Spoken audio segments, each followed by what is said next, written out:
What up, everybody? Excuse me. Excusame.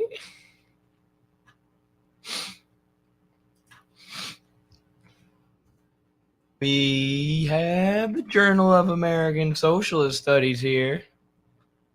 I wanted to start this here stream with a little discussion about this, since it's what I put hours and hours of time, effort, and labor into over the past few months. But the Journal of American Socialist Studies, number 2, the second volume, abbreviated as JASS. You can see here we have a pretty awesome cover with a quote from W.E.B. Du Bois on the back, and just, I don't know, I feel like it looks really, really slick. So shout out to our graphic designers. I was super happy with how it came out. See here, it includes an interview with Noam Chomsky.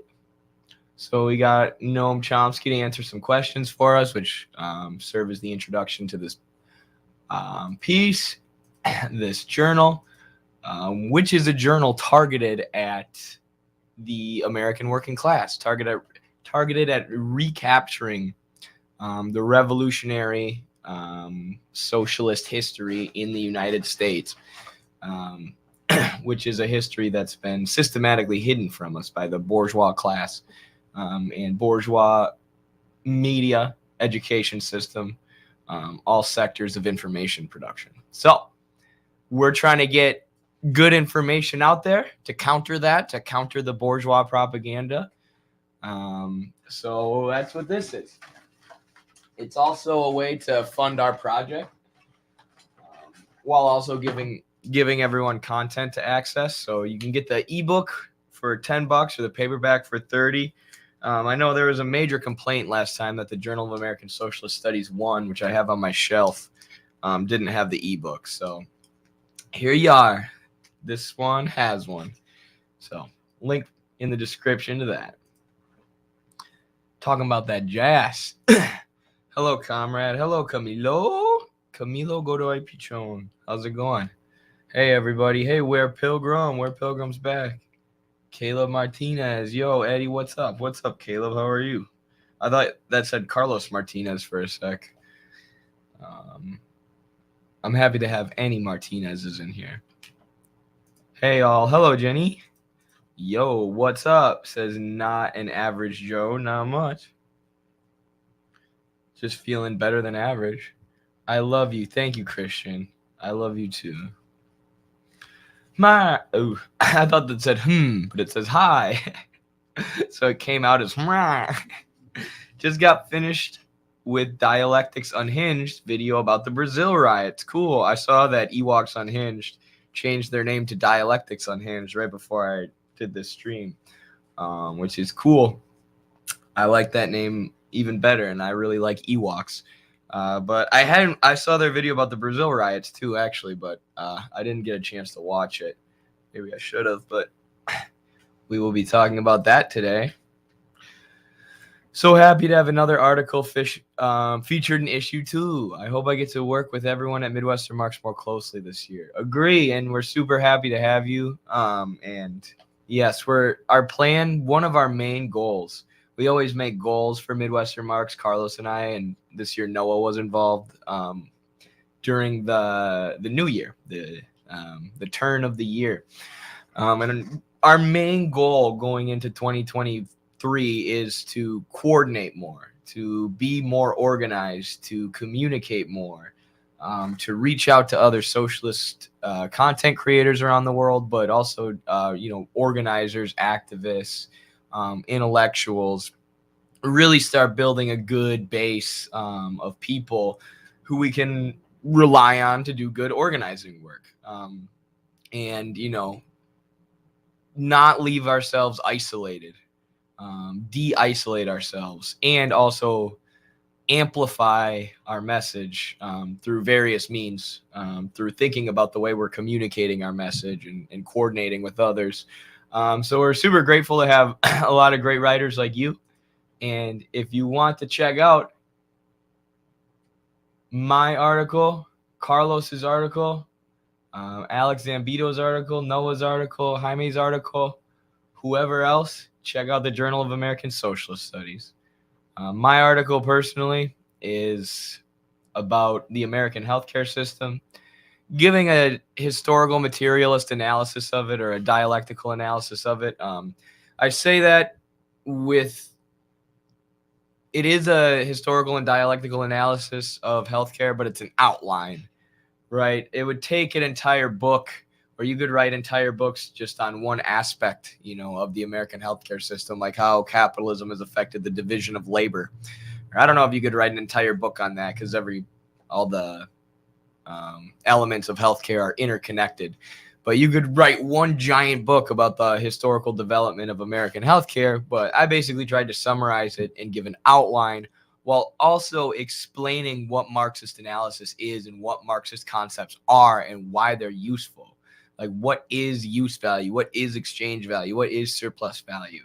Even simpler things like, what is the bourgeoisie?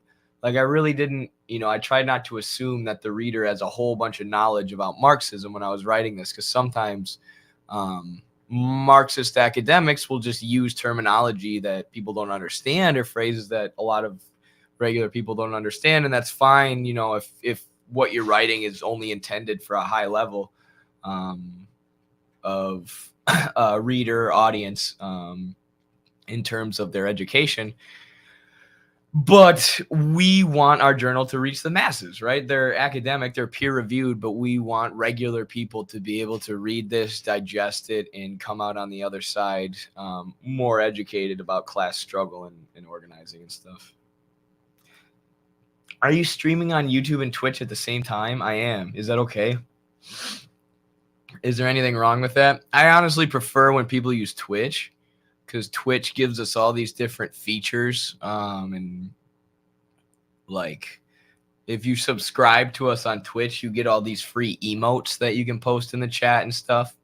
But we use StreamYard to stream, which doesn't work as well with Twitch as, say, like Twitch Studio or Streamlabs.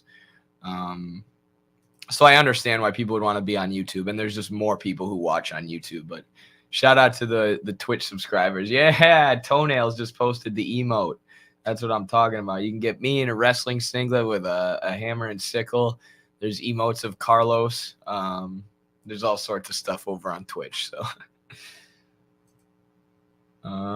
okay. So first thing I want to talk about today, other than Journal of American Socialist Studies, and my voice is still a little bit gone from the wrestling tournament I was at this weekend. I was doing a lot of streaming, so apologies if that bothers you. I think it sounds kind of cool. But yeah, either way, a lot of people know, where the heck did I put the Grundrisse? Oh, Grundrisse. Don't you hate when you misplace the Grundrisse?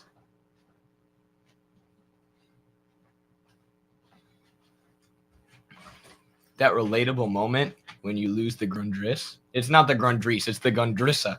Grundrisse. 400 eyes. What up, Eddie? Yo. Now everybody who's on Twitch is saying hello. Hello, Twitch friends. Okay, so the Grundrisse, basically what that word means is floor plan. And that's exactly what this book is. It's the floor plan for Marx's Capital.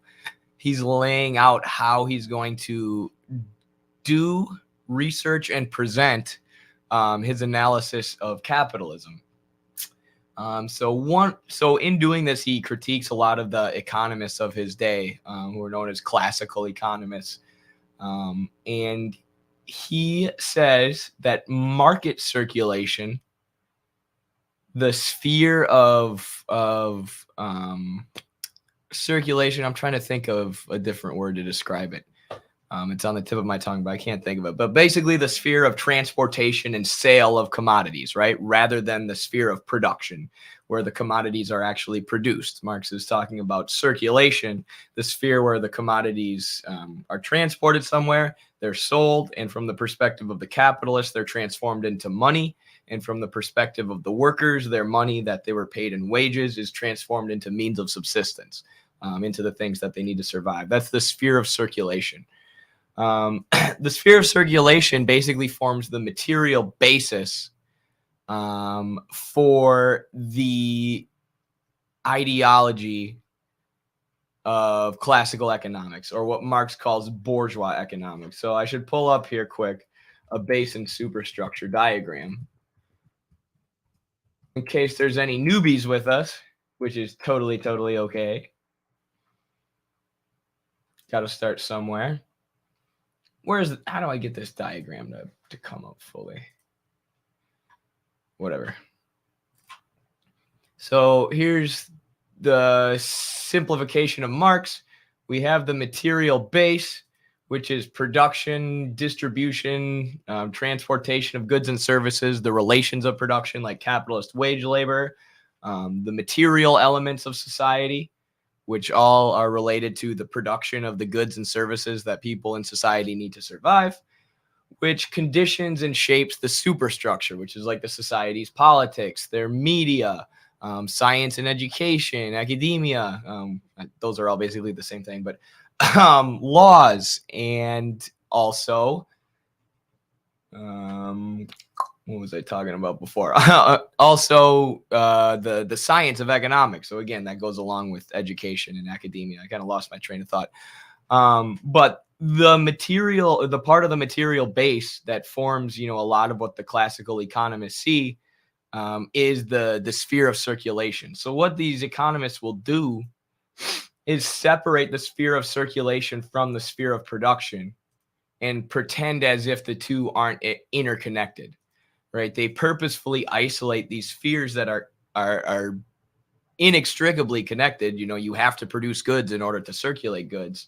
And they'll look at only circulation in order to make it look essentially like the capitalists are the only valuable ones in production, right? Like the capitalists are the ones making everything happen because they're profiting off and facilitating, administrating the circulation of goods, while hiding away production where the workers are creating the goods and services that make up society and feed people and house people in society with their labor. The bourgeois economists have to isolate that. Otherwise, people would recognize that it's exploitation, and that everybody and that everything in society is created by the labor of workers. So there's specific examples of how this happens within bourgeois economics, which Marx talks about in the Grundrisse. But what he talks about in the introduction is the various economic concepts that exist. What are the concepts that economists use to describe capitalism, the world around us, and the world around us? And which ones should we use that are better? Like I said in my journal article for the Journal of American Socialist Studies, I also talk a lot about economic concepts, and I critique concepts in the field of healthcare administration, which I'm in right now, which I don't think are sufficient in explaining what's actually wrong with the system. So a lot of bourgeois economists speak of things doubly. This is kind of complex, so read the Grundrisse if you're interested in this and want to learn more, but they'll talk about ground rent in the field of distribution, and then they'll also talk about land in production. But they don't, they'll talk about wages as well as labor. They'll talk about interest and profit as well as capital. And what they do is isolate these things when they talk about them. They talk about ground rent as separate from land. They talk about wages as separate from labor. Talk about profit as separate from capital. But if you isolate these things and you don't see how they're connected, if you don't see how it's capital that creates profit and that endlessly thirsts for profit, then you're not going to get a full view of the system. There's going to be errors of your analysis because, like we said, distribution and circulation are inextricably intertwined. So ground rent is inextricably intertwined with land. Right? Wages are inextricably intertwined with labor. You can look at these things in isolation to do certain analyses, but when you're analyzing the totality of the system, you have to look at how they're interconnected, or how they even constitute one another. Because, yeah. And like I said, the Grundrisse is Marx laying out his plan for all the volumes of capital. And volume 1 of capital focuses on production. right? I said that you shouldn't isolate these things, but it was Marx's plan from the beginning to show the interconnection between production and circulation, right? So volume 1 focuses on all the elements of production that are unique to capitalism as capitalism is developing in Europe, or has developed in Europe around Marx and Engels. And then volume 2 focuses on distribution. It focuses on circulation. So those goods that were produced that Marx analyzed in volume 1, how are they distributed? How are they transformed into money, which the capitalist can then use to expand his production, his productive base, his source of producing goods, right? How is circulation intertwined with production, and how do they affect each other? How do they shape and condition each other? How do they lead to the accumulation of capital, and all these different questions? Then in volume 3 focuses on the unity between production and distribution. So volume 1 is production, volume 2 is distribution, volume 3 is the unity between the two. So you see Marx here critiquing the bourgeois economists, basically for just looking at capitalism from the perspective of the capitalist class in a way that benefits the capitalist class and isolating production from circulation. And Marx is trying to blow the roof off the field of economics, which he basically does when he publishes Capital, by showing the unity between production and circulation, critiquing all the leading classical economists of the time, showing exactly how they're wrong, which he basically does. And the Grundrisse lays out how he plans to go about doing that.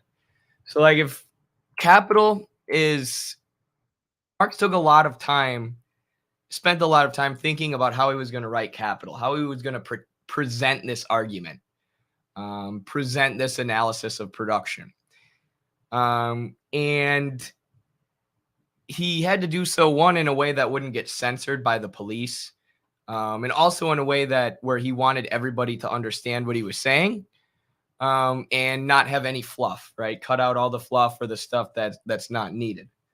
But the Grundrisse is like a behind-the-scenes book. It's like a behind-the-scenes video or a director's cut where you get to see how Marx decided to write what's in Capital, how he decided to present what's in Capital, how he worked through the various problems that he presents solutions to in Capital.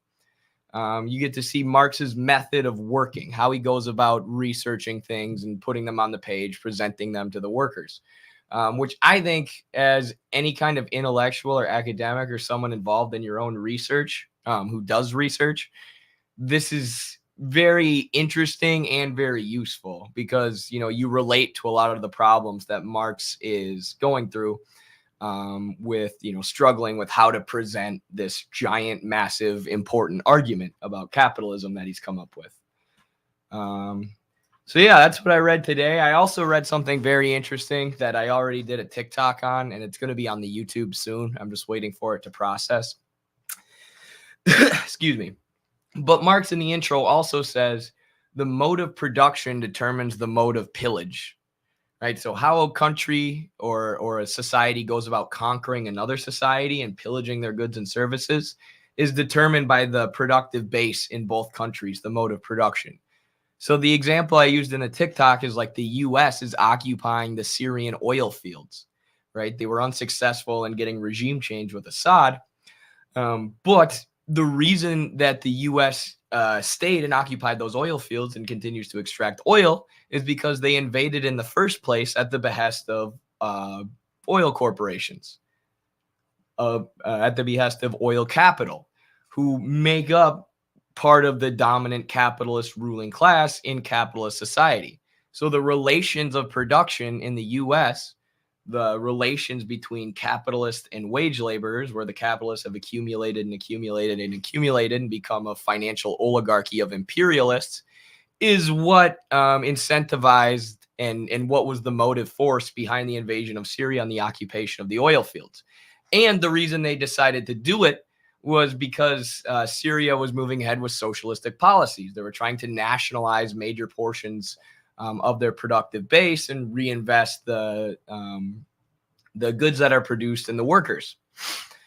So that blocks off Western multinationals, oil companies, and whoever else from having access to Syrian resources and cheap labor. So they use the state to wage a war against Syria and occupy the oil and just steal it. So stealing the oil and occupying the oil fields is the mode of pillage. That's the method of pillage, the method of imperialism. And the reason that happens, and the reason it was done like that, is because of the relations of production in the U.S., how capitalism has developed in the U.S. into its imperialist stage, and what Syria was attempting to do with their productive base and the way they were attempting to nationalize sectors of the productive base. So you see also in the Grundrisse, Marx is really like laying the seeds or the basis for what would become Lenin's theory of imperialism. All right, with talking about how the mode of pillage is determined by the mode of production in both countries, both the conquering, and the country they're trying to conquer. And that doesn't even have to be countries, it could be societies in general, even going back hundreds and hundreds of years. The mode of production has always been what determines the mode of pillage. So that's our lesson on the Grundrisse today. I'm sorry if anybody thought that was boring, but that's what I've been reading, so I wanted to talk about it before we get into anything that might be a little more interesting. But there you go. Now you all know about the Grundrisse. Just sub so I can get this emote. That's sick. That's sick. Thank you for the subscription. If anybody wants an emote of me in a wrestling singlet with a hammer and sickle floating behind my head, or emotes of Carlos that are similar, make sure to subscribe to us on Twitch, I'm trying to get my garbage can out of the background there. Assalamu alaikum. Where is Carlos? I wish he was here. He's at school right now, I believe. I can usually only stream with Carlos tonight. Chat, did they stop making vids together? Of course not. Carlos is the co-editor of Midwestern Marx. We started the website together like 3 years ago. We'll never stop making vids together. I just like to do daytime streams, talking about news and politics and things like that, reacting to videos. Carlos just doesn't have the time to do daytime streams, honestly, but we still stream at night together plenty. So yeah, Carlos is not dead. Hey, Eddie, I just finished Lenin's The State and Revolution 2 nights ago. That is now 3 Marxist analytical books that I've read and gotten under my belt. The first being Angela Davis's Women, Race, and Class. Second, Michael Prentice's Black Shirts and Reds. I'm halfway through Stalin's Foundations of Leninism. Nice. You're killing it, Jacob. You're flying through these books. Some people know that I was stupid and I read Capital first and didn't understand it at all. And then I read a bunch of those smaller Marxist works like Wage, Labor, and Capital, State and Revolution, Imperialism, all these other books. Actually, Black Shirts and Reds was like the real first Marxist book I read, so that helped. But then I jumped right into Capital. And then I read Capital again after going through a bunch of those smaller books, and it made way more sense. But I remember like loving that portion of, I guess, my intellectual development, or I remember I loved reading those smaller, like bite-sized almost books like Foundations of Leninism, because they're so chock full of information that's laid out in a way more complex way in Capital. So you're just intaking all this information and learning new things like every sentence. And then you can go back and Capital and make a lot more sense. So congrats. And for those who don't know, we have State and Revolution and Lenin's Imperialism reading guides on our YouTube. Long live Carlos. Yeah. Not boring at all, LOL. Okay, good. Thank you. Yeah, you got to build up to Capital. I'm not there yet myself. One day I'll take it on for sure. We'll all get there one day. The first Marxist book I read was Towards a New Socialism. That's pretty good because that's like a modern attempt to advance socialist theory. What do you think about the works of Kim Il-sung? It's awesome. I've just read Socialism is a Science, and I loved it. Nice. JASS, the Journal of American Socialist Studies, shows up on WorldCat searches, which is pretty based. That is base. That's awesome. Reformer Revolution was my first text after the manifesto. That's a good one too. Yeah, there's tons of good ones. I would recommend everyone read Marxism and the National Question by Stalin too. That's a great one. All right, let's talk about the coup in Brazil before we talk about Zizek. So there's riots going on right now in Brazil. This is now being called a coup attempt by far right-wing forces. Obviously, there's a lot of U.S. NGOs, U.S. bank or pro-U.S. banks, arms of Western finance capital in Brazil, who are almost certainly supporting this, directly or indirectly. Oops, I almost closed out of my stream here. That would have been bad. And the riots so far look extremely similar to the Capitol riots that happened in the U.S., which, of course, I did a TikTok about this. There were lots of CIA-backed groups at the Capitol riots, like the Falun Gong anti-China cult, Cuban Gusanos, people with South Vietnam flags, people with Israeli flags. So a lot of far-right extremist groups backed by the United States who then came and stormed the Capitol because they like Trump. Go figure. And now similar things are happening in Brazil with Bolsonaro, who's a very Trump-esque candidate. Very, very similar and got along well with Trump when Trump was in office in the U.S. But this is, of course, in response to Lula da Silva of the Brazilian Workers' Party, who was elected. The first time that it looked like Lula was going to beat Bolsonaro, he was arrested by a judge who Bolsonaro would later go on to appoint to a lofty, powerful position in his administration. But Lula was eventually released, ran again, defeated Bolsonaro, and now we're seeing violent reactions from the extremist right in Brazil, which we know is almost certainly backed in some ways by Western finance capital.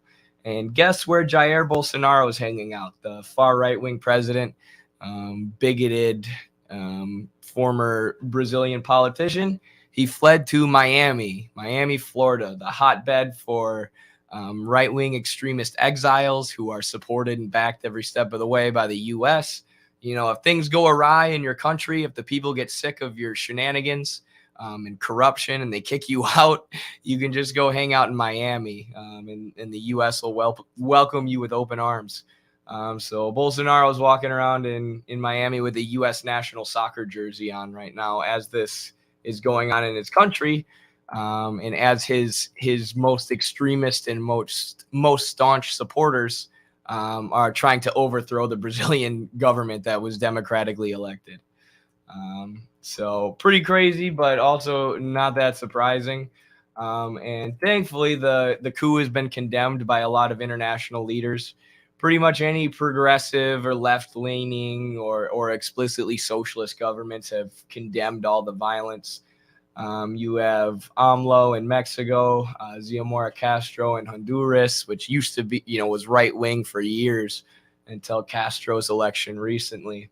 You have Maduro, of course, Ecuadorian President Guillermo Lasso, even, who is, not a socialist. So very interesting. And like I said, very similar to the Capitol riots, which the U.S. and CNN and liberal media melted down about for months and months and months and months. They're still melting down about it.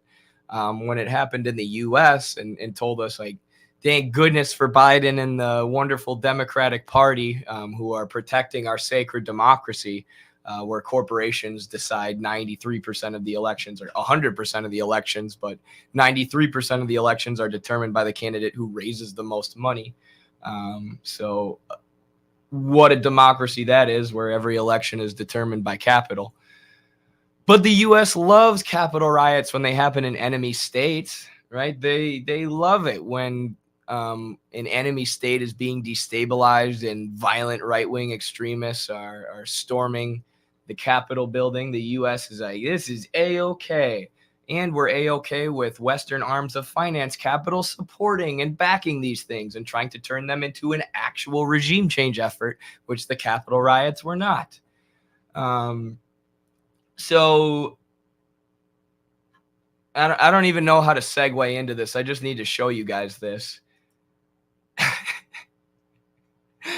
The picture on the right is from the Capitol riots in Brazil. And the picture on the left is from the Capitol riots in America. So they literally have their own QAnon shaman. I don't even know what to say about this. I mean, Trump and Bolsonaro have always been similar figures in politics. You know, similarly right-wing, anti-immigrant, sort of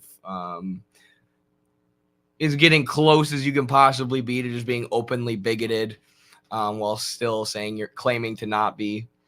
And now, after both of these right-wing figures are ousted, you have Capitol riots led by people wearing bullhorns with paint all over their faces. So crazy. I can't wait to find out that U.S. NGOs and the NED are directly involved in this. So that's what's going on in Brazil. Solidarity with Lula da Silva and the Brazilian Workers' Party and all the Brazilian socialists and communists who struggled against Bolsonaro, who continued to struggle against Bolsonaro even after Lula was arrested, after he was imprisoned. Like, I know a lot of people in the U.S. were discouraged when the DNC and the powers that be basically rigged the election against Bernie Sanders and he lost. But, like, imagine if you won the election, right? Or, like, you're predicted to win the election by a landslide like Lula, and then he just gets arrested. He just gets thrown in jail by this, like, Trump-like candidate who then wins the election and takes the judge who threw Lula in jail and puts him in a high place, well-paid position in his administration. Think how discouraging that would be for the organizers on the ground. But the Brazilian people didn't get discouraged. They didn't sit around and feel bad for themselves. I should say the Brazilian socialists and organizers, they didn't feel bad for themselves. They continued to hit the streets. They continued to fight against the neoliberal far-right Bolsonaro. And now they've got Lula in power. And hopefully this coup attempt won't go anywhere. And the QAnon shaman of Brazil won't be put in power as the new leader of the country. Fingers crossed. Bernie Sanders sold out. He did. I mean, yeah. U.S. exporting QAnon culture after McDonald's. That's hilarious. The CIA definitely just planted that guy there for sure. I don't know why, but they did. Did Zizek do something recently? I mean, the most recent thing I saw people were mad about was he basically said any leftist worth their salt will support Ukraine, full stop, which of course we all know amounts to saying you have to support the U.S. proxy war against Russia that's using the Ukrainian people as cannon fodder, which the U.S. claims is supporting Ukraine. But Gabriel Rockhill then, who's a philosopher and has studied Zizek and a lot of Zizek's contemporaries and influences, wrote an article basically saying that Zizek is the like the jester, the joker of capitalist society, someone who pretends to be a Marxist radical while diluting all of their Marxist analysis with anti-Marxist analysis and saying that existing socialism has failed every time, and lending his support to imperialist projects like the destruction of Yugoslavia in the 90s, or now the U.S. proxy war against Russia. So Rockhill published that article, and obviously it got a lot of traction, a lot of I want to say criticism, but not even criticism. A lot of people just attacked Rockhill, attacked his personality, and made ad hominem attacks against him. But that's what happened recently. So I was watching your Rockhill video, and 2 tabs over was a video of someone dying on the hill of Zizek weird stuff. I mean, some people have a huge attachment. Hasn't Sanders sold out for years? Kind of. Some people have a huge attachment to Zizek, and I've never understood it, right? Because my entry into Marxism was through geopolitics, right? It was through learning about imperialism, what the U.S. capitalist ruling class, the financial oligarchy, has done around the world, how the global system has been set up basically to exploit the global South and the East at the behest of Western finance capitalists in Wall Street and London. And then I found Marxism from there because, Marxism explained far better than any other method how, or any other philosophy, why these things happen. So when you hear Zizek talk about geopolitics, he says stuff like socialism has always failed, or he says stuff like, I mean, that's not geopolitics, that's history, but he says stuff like you got to support Ukraine, full stop. He supported the dismantling of Yugoslavia, and I'm like, these things were horrible, right? So he was consistently wrong on the geopolitical issues, on the issue of imperialism, which is the main contradiction of capitalism today, outside of the contradiction between labor and capital. So I was never that interested in what he had to say. I was never that interested in his philosophy. I'm like, well, he's wrong. So clearly his philosophy, it didn't interest me. It wasn't like, I got to read more of this. Unlike Marx or Lenin, where you read their analyses from years ago and you're like, oh, so many of these predictions have come true and whatnot. This explains so much. Zizek didn't explain anything for me, so I never got into him. But a lot of people have an attachment to him because he does these like pop culture analyses. He talks about TV shows and movies and stuff, and it purports to be Marxist analysis. So a lot of people like that kind of content and have an attachment to him, and have a hard time accepting like a real deep or real cutting critique of Zizek's positions overall, and his position in what Gabriel Rockhill refers to as the global theory industry. So, there's theory produced all around the world, and, different theories serve different classes of people within the economic system.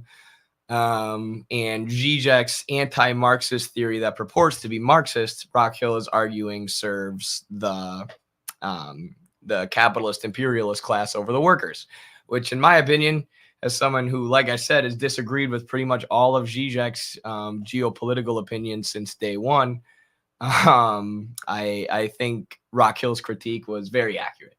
Very accurate. So speaking of that, since we're talking about this, I think that's a good transition into the Zizek video I have for today. I want to keep him sped up at 1.25, but just let me know if that's too fast to understand it, because I know Zizek sniffs a lot. And has an accent if you're from good old America like me. So if you have trouble understanding him, let me know. First, let me clarify my point. I repeat this again and again, 3 theses. The first one, the main responsibility for the refugee crisis lies with us, the West, the Western powers. At 2 levels, we have this responsibility. First, the economic one. Again, I always mention this country, which is the ultimate horror for me today, Congo, Republic of Congo.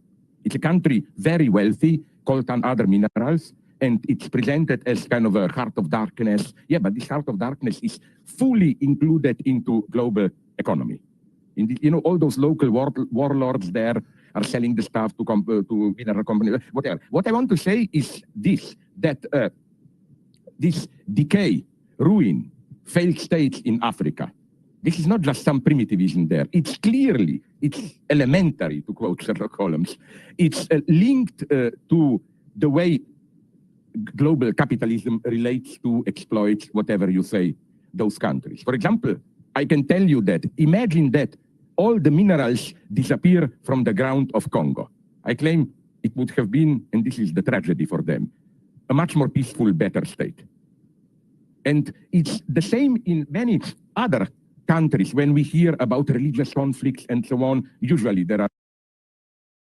This actually goes along pretty well with the idea I was saying earlier in the Grundrisse that the mode of production determines the mode of pillage. So he's saying that, the Congo was pillaged because they had so many resources, because they had so many minerals under their soil. It made them a target, and things would have ultimately been easier if they didn't.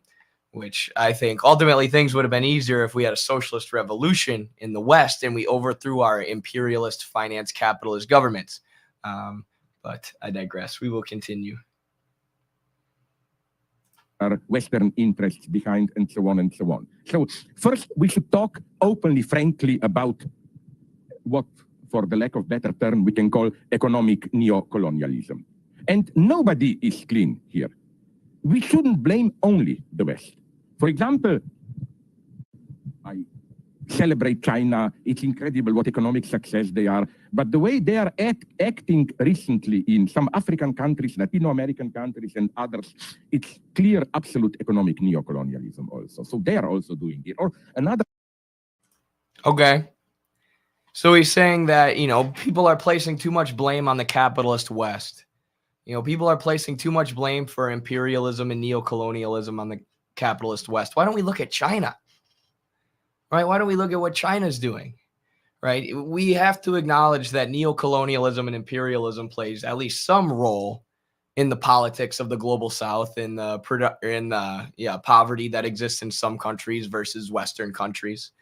Imperialism might play some kind of role.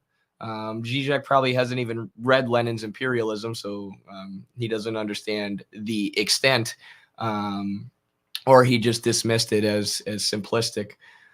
But we can acknowledge it has some role, but why are we looking so much at the West, right? Why are we looking so much at London and Wall Street, where all of the world's biggest finance capitalists and owners of multinational corporations are located, who are lobbying politicians and paying for the campaigns of politicians to ensure that they have control of the government and the military and can use it for warfare against enemy states, to clear the room for multinational corporations to pillage these countries of their resources. Right? We can acknowledge that that's happening. But what about China, though?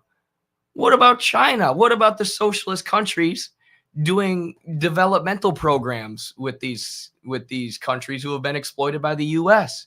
The IMF and the World Bank, these arms of Western finance capital, they're doing these structural adjustment loans, giving other countries loans that actually are intended to trap them in debt, lead them subservient to the U.S., and force them to make their economies neoliberal, meaning getting rid of labor unions, regulations on corporations, minimum wage, implementing what's called austerity.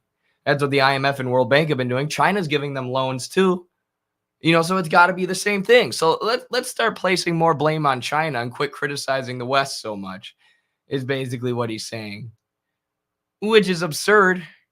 And I'll explain why it's absurd. But first, let's see, what argument Zizek gives. What data, what kind of sources, what explanation is he going to give to prove that China is acting in a neocolonial way? Because he said it's obvious, right? He said it's clear, cut and dry neocolonialism. So let's see the evidence that he gives for that. Also. So they are also doing it. Or another horrible thing for me. You know what? Some Asian countries and Arab countries, here, exceptionally, we are not so guilty. Like, I think another horrible thing for me. You know what? Some Asian countries and Arab countries, here, exceptionally, we are not so guilty. Like, I think South Korea is doing it, Saudi Arabia, and so on. They are buying large tracts of the best fertile land in some African countries, from Mozambique to Madagascar, even in Somalia, not Somalia, but Eritrea, and so on. And they use it mostly even for industrial plants to export, and so on. I mean, this is one, the economic aspect. Oh, they're industrializing?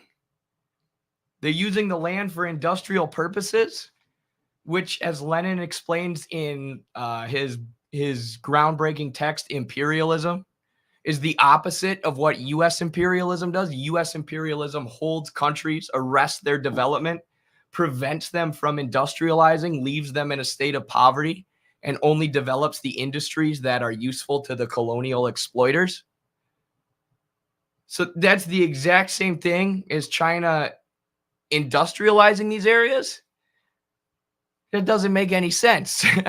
It doesn't make any sense at all. And if you look at the loans that China is giving these countries, they're very similar to the Marshall Plan, which the U.S. did with West Europe after World War II, where they gave them a bunch of loans for industrial projects, developing their productive and industrial base, the core of their economy, so that they could serve as trading partners and allies with the U.S. and develop faster economically than the socialist countries. That's what the U.S. was doing. And I know Zizek wouldn't call the Marshall Plan neocolonialism. Of course not. Nobody would. It wasn't neocolonialism. Those loans had 4% interest rates. They were designed to lift the European countries out of poverty so the U.S. would have allies, or not out of poverty, but build them up economically so the U.S. could have allies. But then when China does the very same thing, 4% interest rates on these loans aimed at industrialization, not aimed at exploitation like the structural adjustment loans from the IMF and World Bank, that's absolutely neocolonialism, cut and dry.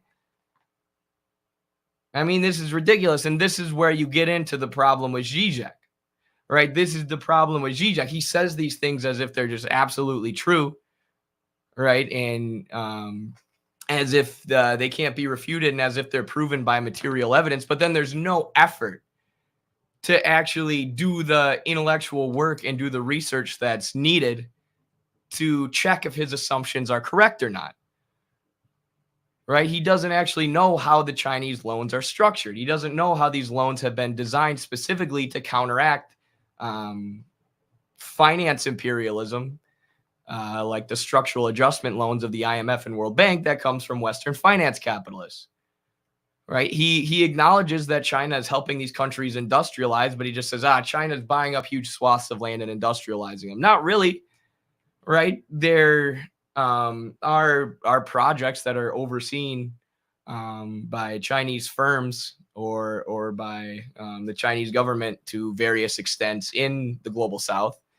But for the most part, the global South agrees to the Belt and Road Initiative. They have to enter into the Belt and Road Initiative because they prefer industrializing their country and not racking up an insane amount of debt and becoming subservient to the West, rather than taking loans from the IMF and World Bank that they know in the global South at this point are going to trap them in debt and are going to lead to the U.S. completely controlling their politics and every aspect of their society.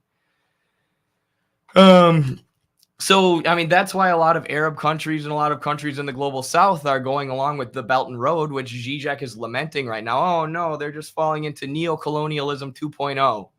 But he hardly knows anything about the loans themselves, right? He hardly knows anything about China's Belt and Road Initiative himself. He just said they're buying up swaths of land and industrializing them, which is, an oversimplification of the Belt and Road Initiative, or a severe oversimplification, and basically a false view of the Belt and Road Initiative. So he comes up with these theories, these concepts in his head, but there's no effort to actually compare them to reality. How well do my theories compare to reality? Right? How does reality confirm my theories, or does it refute them? And then, do I have to change my theories so that they're more fitting to reality? That's Marxism. Right? That's Marxism, which is a science, a study of society that's constantly developing and changing as society develops and changes. Zizek is not doing a Marxist analysis. And in his conclusions, in his analysis of reality, he always finds himself on the same side as the imperialists, as the Western capitalist imperialists, right? In this lecture he's doing about neocolonialism and imperialism, which has absolutely been perpetrated by finance capitalists in the West, he immediately shifts the focus to China, a country which has abolished relative poverty, is helping to industrialize and develop many countries who have been targeted by imperialism for years, and who the U.S. is trying to destroy now, and who NATO said at their recent summit they're openly trying to destroy. So, while claiming to be a Marxist, Zizek puts himself on the same side as NATO. Second aspect are these geopolitical interventions, war, and so on and so on. Without military American intervention in Iraq, to cut a long story short, there wouldn't have been ISIS, there wouldn't have been what goes on now in Syria. Without the stupid Western intervention in Libya, there wouldn't have been what is going on now in Libya, and so on and so on. This is for me elementary. Especially, I want to emphasize the tragedy of Iraq. It's almost a comical tragedy. And here's what I always say. Everybody's an anti-imperialist in hindsight. Everybody's an anti-imperialist 10 years after the war happened. And a bunch of leaked documents prove that the U.S. was involved, and they were doing it, for capital expansion. They were doing it at the behest of corporations, right? But not everybody is an anti-imperialist when the war drums are beating. When the U.S. is trying to manufacture consent and hatred against an enemy state, like they're trying to do right now with China, right? Because when there's a lot of lies and propaganda, and when it's not popular, and when it's not fun, or when it doesn't make you popular within the capitalist academy that Zizek lives in or works in, it's much harder to go against the popular narratives about China that are untrue, and are being cooked up in order to foment regime change or manufacture consent for regime change and war. So he can go, neocolonialism in the West is bad, but let's focus on China. China's real bad. China's the new neocolonial power in the world. But we can still acknowledge that Iraq and that Libya were bad, and to me, this is elementary. Like, oh, you're so smart, Zizek. You think the NATO intervention in Libya that brought slavery back to the country and has kept them in a state of civil war where they basically have no central government at all ever since was bad? You're so wise. What great analysis. But, these fake Marxists, these fake leftists can talk about the interventions that happened years ago that we know were horrific and killed millions of people. And they'll look at those and say, yeah, Iraq was bad, Libya's bad, but let's turn our focus to China. We should be angry about China. Look what China's doing. Shouldn't we attack them? And the contemporary geopolitical issues, the attempts to manufacture consent for war by the U.S. ruling class and corporate media that are going on right now, these pseudo-Marxists lend their support.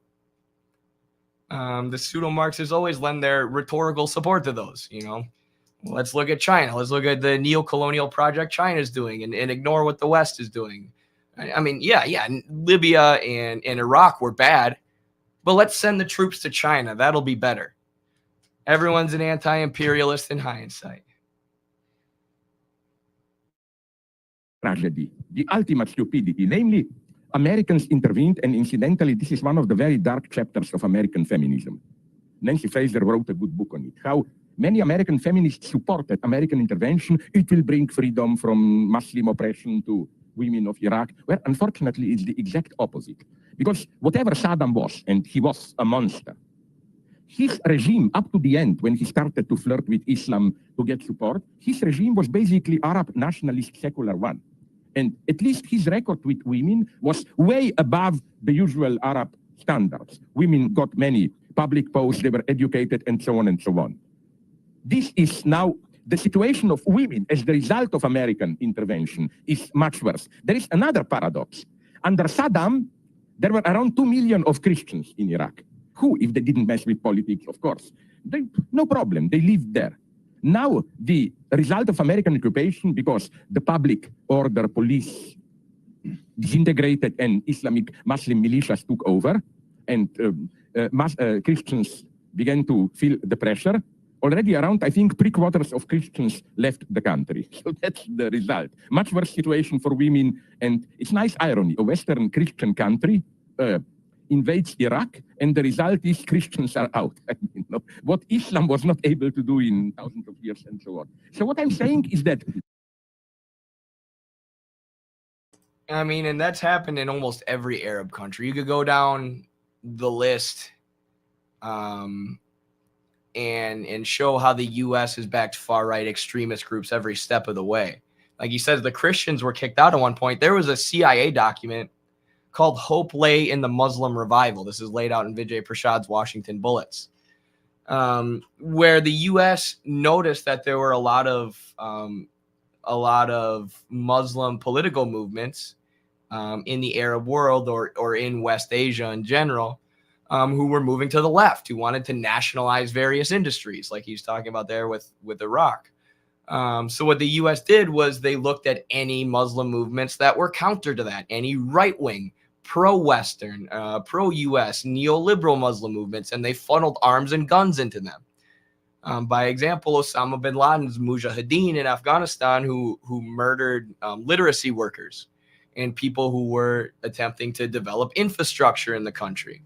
And of course, this makes the culture more right wing and more hateful to women, because the right wing political movement to hate women, who will allow Western corporations to do whatever they want with the country, are the ones who are being funneled arms and weapons by the U.S., these far right groups. But still, he just says, most Arab countries don't treat women like we do in the West. So I don't totally agree with this critique, but he does make a good point that a lot of feminists support these interventions, that are ultimately really, really hurt the standing of women. Do things like allow ISIS to take power in Iraq, or create ISIS, is what the Iraq War did. A powerful political movement that's obviously extremely against the rights and privileges of women. So you have the paradox of Western feminists supporting imperialism, because I think it's going to bring, more women's rights to a country. And then it does the exact opposite. But like I said, it's the same thing. Everybody can look back, and analyze these things in hindsight. But I don't know. I kind of agree with his point there. The only thing I disagree with is that he said, all Arab countries are pretty much backwards, but Saddam was good compared to them. And it's like, yeah, the Iraq War, the overthrow of Saddam, who was originally put in power with the help of the CIA, was not the only U.S. intervention that put extremist right-wing political groups in power in the Arab world. You can look at or you can look at least one regime change effort by the U.S. in every country that affected their politics and helped bolster the right wing. And more so than that, you have these programs that were carried out, like the CIA program that they called the Muslim Revival, where they were just looking for right-wing extremist Muslim groups and trying to support them all across West Asia. So this has had a much bigger effect, I guess, than Zizek is making it out. All this background has to be taken into account, but, there is a but. On the other hand, don't patronize the Arabs in the sense of, it's very popular in Europe, this, how do I call it, masochist, leftist attitude. Whenever something bad happens in the third world, it must be the consequence of neocolonialism. We are to be blamed, and so on and so on. No, this is stupid. I'm sorry to tell you. Arabs are not just passive victims. They have certain projects. I speak like Sartre here. We are never just passive participants in a situation. Yeah, but if a much more wealthy country like the U.S. with a huge military, with a military that we put $700 billion into every year, and a much more industrialized or a much stronger productive base, which serves the military-industrial complex, overthrows an Arab country's government and puts in power one that's not democratically supported, then yes, you have to talk about the way that affects the country and affects their culture and affects their politics and affects their belief system. And he says, everybody wants to break things down to neocolonialism. Well, imperialism is the stage of capitalism we live in, right? Every single country is affected by the IMF, the World Bank, and the 16,000 tentacle banks that stem off of them that encompass the entire world, right? These are multinational corporations who are using the U.S. government and the U.S. military as an imperial tool to overthrow countries that they don't like. They're multinationals, meaning the corporations that exist today and are most dominant in the world system, the world economy, are multinationals. They stretch everywhere, right? So we have to look at the global system of capitalism and the global system of imperialism when we analyze any country. Just because that is the stage that capitalism is in, and capitalism is the economic system that we live under. Right. So imperialism is going to be a huge factor in analyzing any country's politics. Right. And here you have Zizek like, we're looking too much, at imperialism. We're looking too much at colonialism, which is, nothing a true Marxist would say, because everyone would understand, any true Marxist should understand that imperialism is not an action, right? It's not the Iraq War. It's not the NATO intervention in Libya. It's the global system. It's the global system which extracts wealth from the global south and overthrows any government that tries to prevent the US from extracting their wealth and exploiting the wealth of a country. Right? There's these global tendrils of finance capital and these NGOs that reach into every country and meddle in their politics, right? And funnel money into the US and the finance capitalist preferred groups. Right? The imperialism isn't just the Iraq War. It's not just them taking out Saddam Hussein or taking out Gaddafi. It is a global system that looks to maintain itself, and in order to maintain itself needs to exploit and dominate foreign countries via, or at least the system as it exists today, where the Western finance capitalists are dominant. And any Marxist should understand this, but Zizek, like I said, he isn't a Marxist. He uses Marxist rhetoric, but then waters it down with anti-Marxist points. Like, why are we so worried about imperialism in West Asia? You know, why don't we look at how these Arabs are acting? You know, they're pretty backwards, aren't they? Ultimately lending his rhetoric to support for imperialism and U.S. interventionism in the Arab world. Which is the overall function that his rhetoric serves and the overall position he takes within the global theory industry. Yeah, I'm the Marxist, right? Yeah, I'm the communist. I just support U.S. regime change efforts and right-wing reactionaries in every country overthrowing their government, except for Iraq and Libya. We react even when we are in a worse situation through certain, let's call it, existential project. So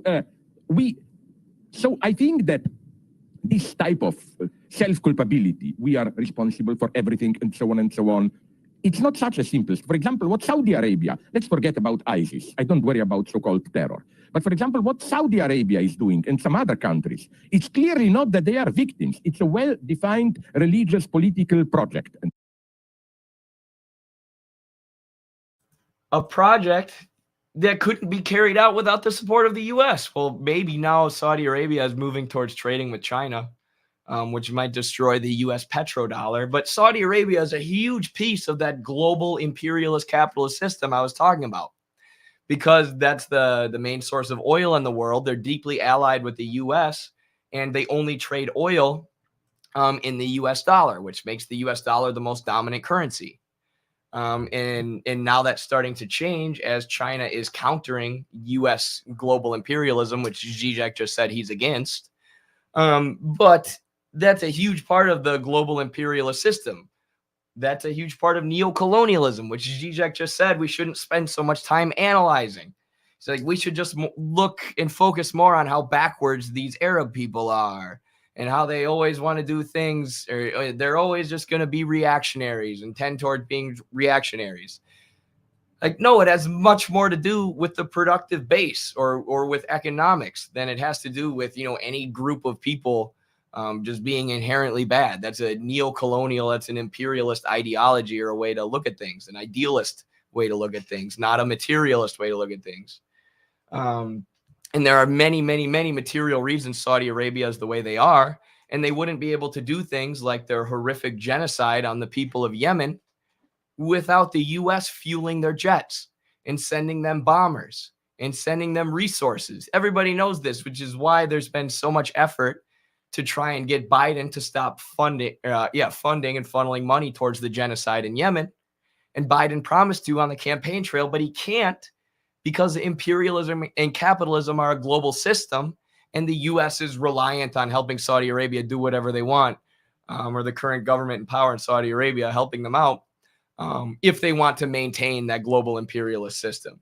So that means funding the genocide of Yemeni children that pushed 1 in 25 people in the country into cholera, a disease where you poop diarrhea so much that you die of dehydration. So that's where your tax dollars are going, and that's where your tax dollars will continue to go until there's a working class socialist revolution of sorts, or the working class is in power of the government, the state in the U.S., so we can move away from capitalism. That's the only way we can move away from imperialism, because the current system, though, is run by finance capitalists on Wall Street in London, and they are reliant on exploiting most of the world. They're reliant on having cheap labor, access to cheap labor in most of the world. They're reliant on having free trade with these areas. They're reliant on these countries allowing multinationals to exploit their resources, meaning they're reliant on these countries to have pro-US politics or pro-US governments that don't put any rules banning Western companies from exploiting them. Right? So there's no way to stop these corporations from doing this by just voting someone in who's a little bit nicer than Trump or whatever. Right? There needs to be a working class revolution that kicks capital out of power, right, and starts to transition economic power into the hands of the workers. Otherwise, the current economic system will continue to perpetuate imperialist violence and economic warfare and things like that, which is what Zizek's telling us we shouldn't care so much about. And that, my friends, is why Slavoj Zizek is the jester of the capitalist class, or whatever the heck Gabriel Rockhill called him. The court jester, capitalism's court jester, right? Because he pretends to be a Marxist. He pretends to be an anti-imperialist. He says Iraq and NATO were bad things, these interventions that killed millions of people. But ultimately, he lends his support to pro-imperialist rhetoric and the current contemporary modern plans of imperialism, just like he did when he helped overthrow the state of Yugoslavia with the Liberal Democratic Party. I've never heard of a Marxist who's part of the Liberal Democratic Party that helped overthrow a socialist government. But I guess that count. You can do that and still be a Marxist nowadays. And he's lending his support to imperialism with the U.S.'s new Cold War against China, and he's lending support to imperialism with the U.S. proxy war against Russia by saying you need to just support Ukraine, full stop. All leftists should support Ukraine, full stop, which amounts to, supporting a U.S. imperial project in Russia using the Ukrainian people as cannon fodder. Again, quoting Gabriel Rockhill there. Zizek equals synthetic left. Absolutely. All right, I need some freaking water, y'all. Actually, I'm probably going to make a coffee too, so I'll pull up like a wrestling video or something here. Because I'm dying. I should have brought water in here because I lost my voice, obviously. So, what do we got here? Let's find me kicking some butt. I'm going to show y'all a match of me losing this time. Psych.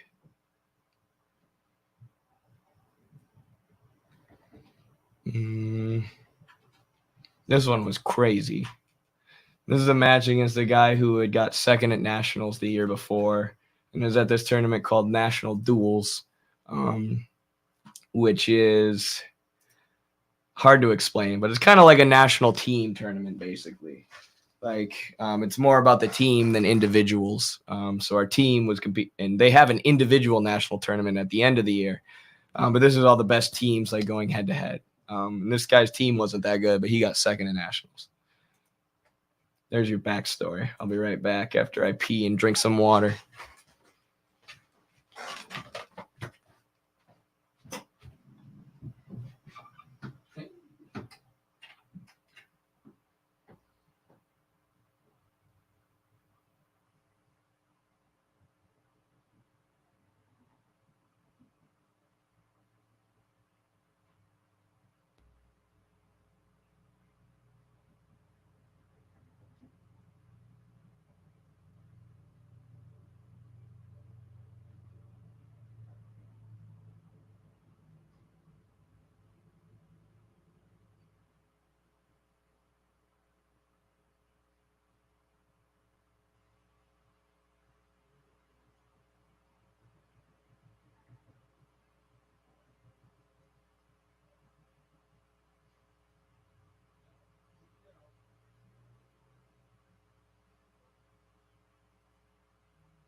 Oh, it's lagging. No.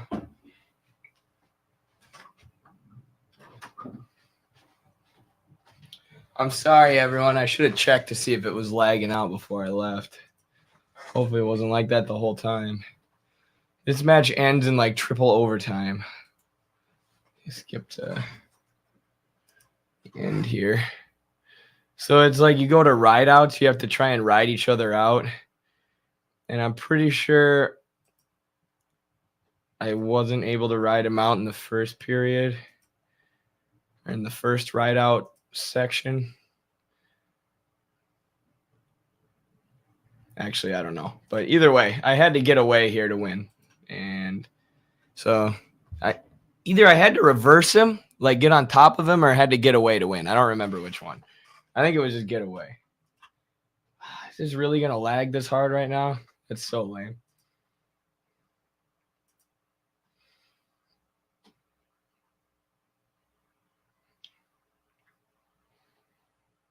I'm sorry, everyone. I was really excited about this.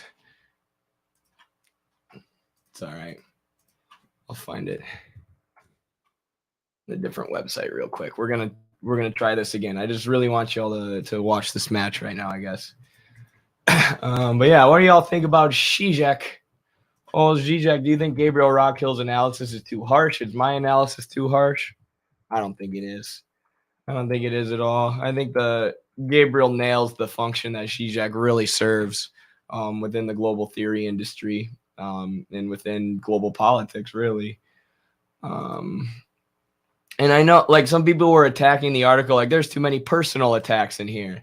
But it's like, this is an analysis of where Zizek stands within the global theory industry. Right? This is an analysis of the function and the purpose that he serves overall, and why he's allowed to have this celebrity status as a Marxist in the imperial core. Right? We need to question this thing and question the material base that allows Zizek to produce this kind of information. Which is what Rockhill's attempting to do in that article. And, there are specific critiques of things that Zizek has said, which he uses to build his argument. Like I did just there, taking a video of Zizek talking about his view of neocolonialism and breaking down how his argument lends itself to imperialism. Rockhill's article is just doing that on the whole, talking about how the philosophical system as a whole lends itself to imperialism. So I found the match. Let's go. I so much.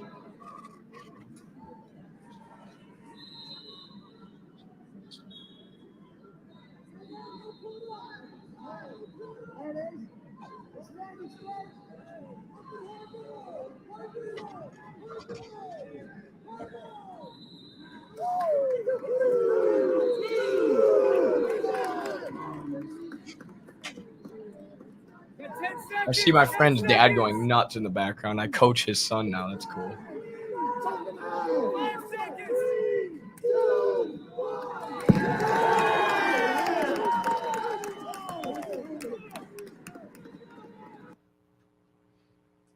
Hey, I did it. All right, now y'all got to see the end of that match. I'll let it go.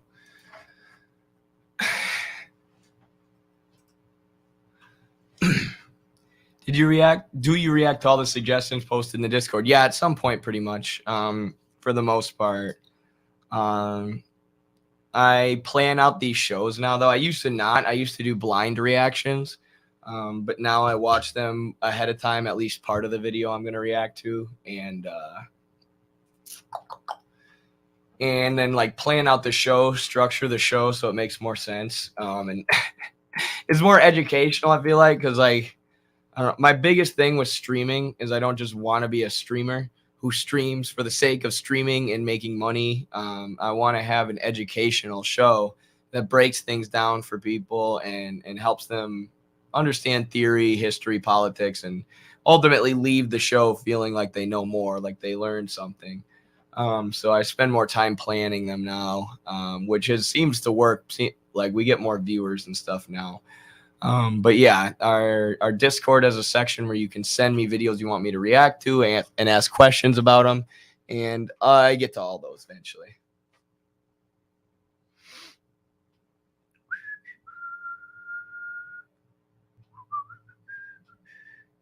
I found it weird that he tries to blend Marxism with Lacanian psychoanalysis. Yeah, like it doesn't make sense. You can't blend Marxism with Frankfurt School anti-Marxism. Otherwise, you know, all the good points you make are just going to be borrowed from Marx, and then you're going to dilute it with anti-Marxism and, you know, points that ultimately serve imperialism, which is exactly what Zizek does. I hope people are taking careful note of everyone who isn't supporting Russia. It's a good question. That's a good point. Everybody's an anti-imperialist in hindsight, right?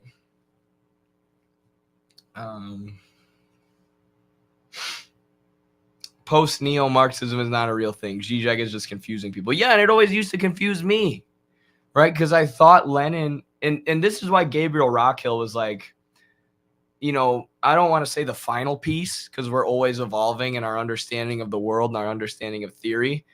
But like he was like the final piece for me being confident in being a Marxist Leninist, right? I had always said that, but I had questions about it because you had these seemingly really smart neo-Marxist Frankfurt School people like Adorno and Horkheimer and Derrida and, you know, in the modern day Zizek and all their followers, the followers of that school, who, you know, treat Marxism, Leninism like it's stupid, or treat Leninism like it's stupid and useless and, you know, not as sophisticated as Western Frankfurt School Marxism, postmodern neo-Marxism. Marxism, Leninism has been implemented by those hordes in the global South. Only the Western colonial powers can do real Marxism.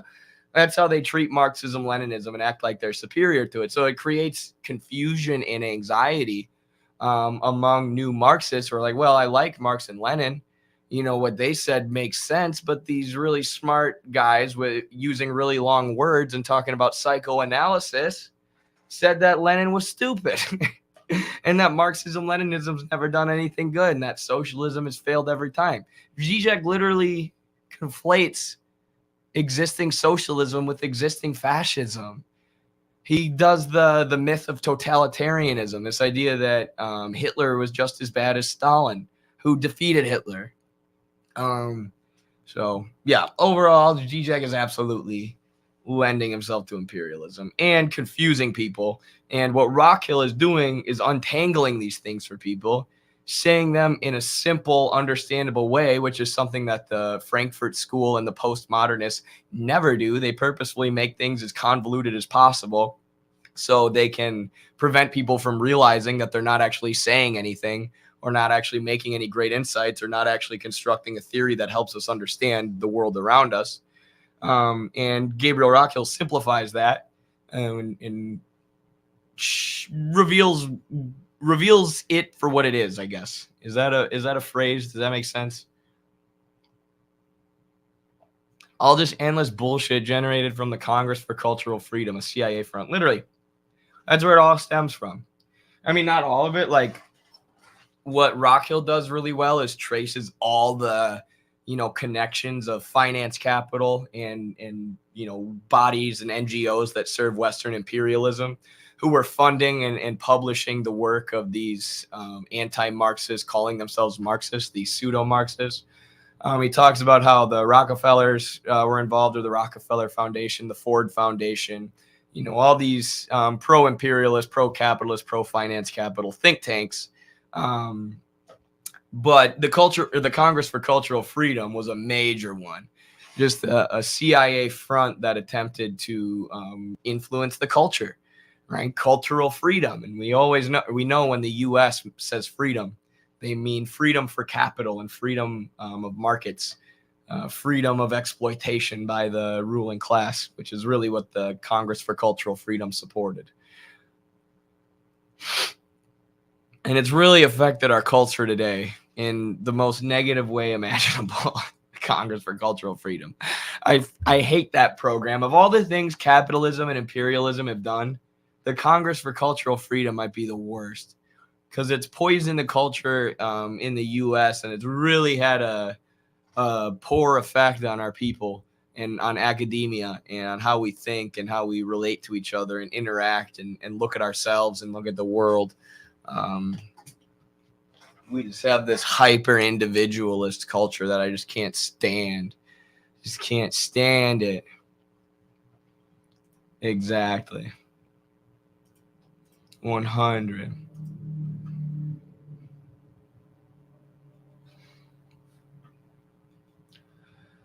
I saw a geopolitical analyst on Joe Rogan recently who said that China's going to be destroyed in 10 years. That's random, but I want to watch that at some point. I saw someone bring up Joe Rogan. That's what made me think of that, I think. Oversimplified's take on the Russian Revolution. I did these for a hot minute. Oh, I have those. I have those.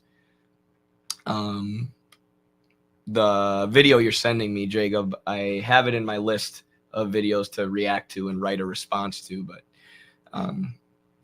I will do that at some point, I promise. I was looking at the book 10 Days That Shook the World, which is a great book by John Reed, an American journalist who was living in Russia at the time, about the October Revolution. And obviously Lenin and Stalin write a lot about the October Revolution too, but I kind of want to reread 10 Days That Shook the World. So maybe I'll reread that soon and then react to that oversimplified video. Something Carlos said in another interview is that Americans identify their culture as capitalist, and how to identify that is to break nationalism and culture aren't the same, right? Yeah, definitely. Like, show people that the love that they have for their own country, the connection that they have to their own country, and their gratitude to their country for protecting them and feeding them and giving them jobs and whatever, is not the same as a devotion to capitalism, right? If you actually want to make this country better, if you actually love this country, if you actually want to improve it, you should be in favor of dismantling capitalism on behalf of a worker state, right? And what the bourgeoisie tries to do is take the inherent, patriotism or love of the nation that working people have in any country, and they pervert that. They try and turn it into super patriotism, and they try and say that, loving America is equivalent to loving capitalism, right? If you love America, you have to love capitalism, and, you have to love spreading American values all around the world, even if that means killing millions of people, right? Because it's worth it to bring them freedom and democracy so they can be like us, right? Capitalism perverts this love that people have of their country, and we have to break that for people. We have to show them that, no, if you want to bring people out of poverty and end these violent wars around the world and make America a country that we can truly be proud of, which is absolutely not right now, then you have to dismantle capitalism. You have to dismantle the economic system, right? Love of your homeland, love of the land that you live on, and love of freedom is antithetical ultimately to capitalism. And we can explain this to people. Marx already explained this and proved how it's true. We just have to reach people with that message and educate them. My voice is really going. I was nervous about streaming today because I knew my voice was just recovering from a weekend of screaming. It was a 2-day tournament this weekend, so 2 straight days of screaming. And my voice is really struggling right now, but we're going to power through.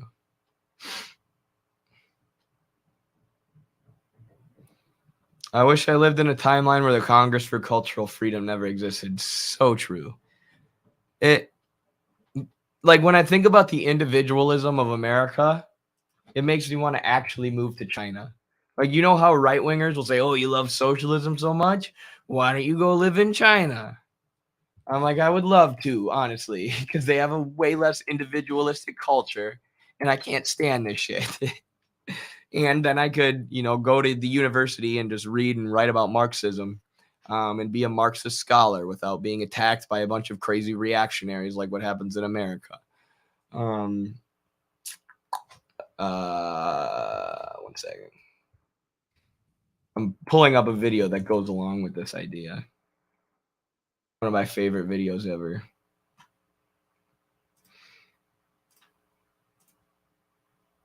美国梦是个人发财的梦，讲究冒险，通过个人奋斗达到所谓的成功，成为有产者，然后去剥削别人。中国梦是共同富裕，追求的是人民幸福。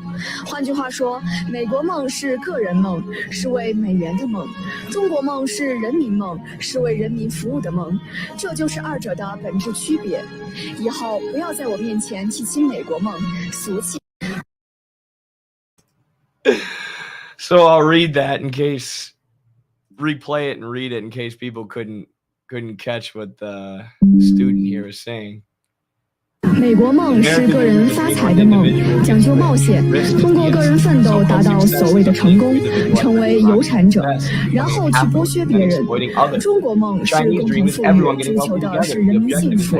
换句话说，美国梦是个人梦，是为美元的梦；中国梦是人民梦，是为人民服务的梦。这就是二者的本质区别。以后不要在我面前提起美国梦，俗气。美国。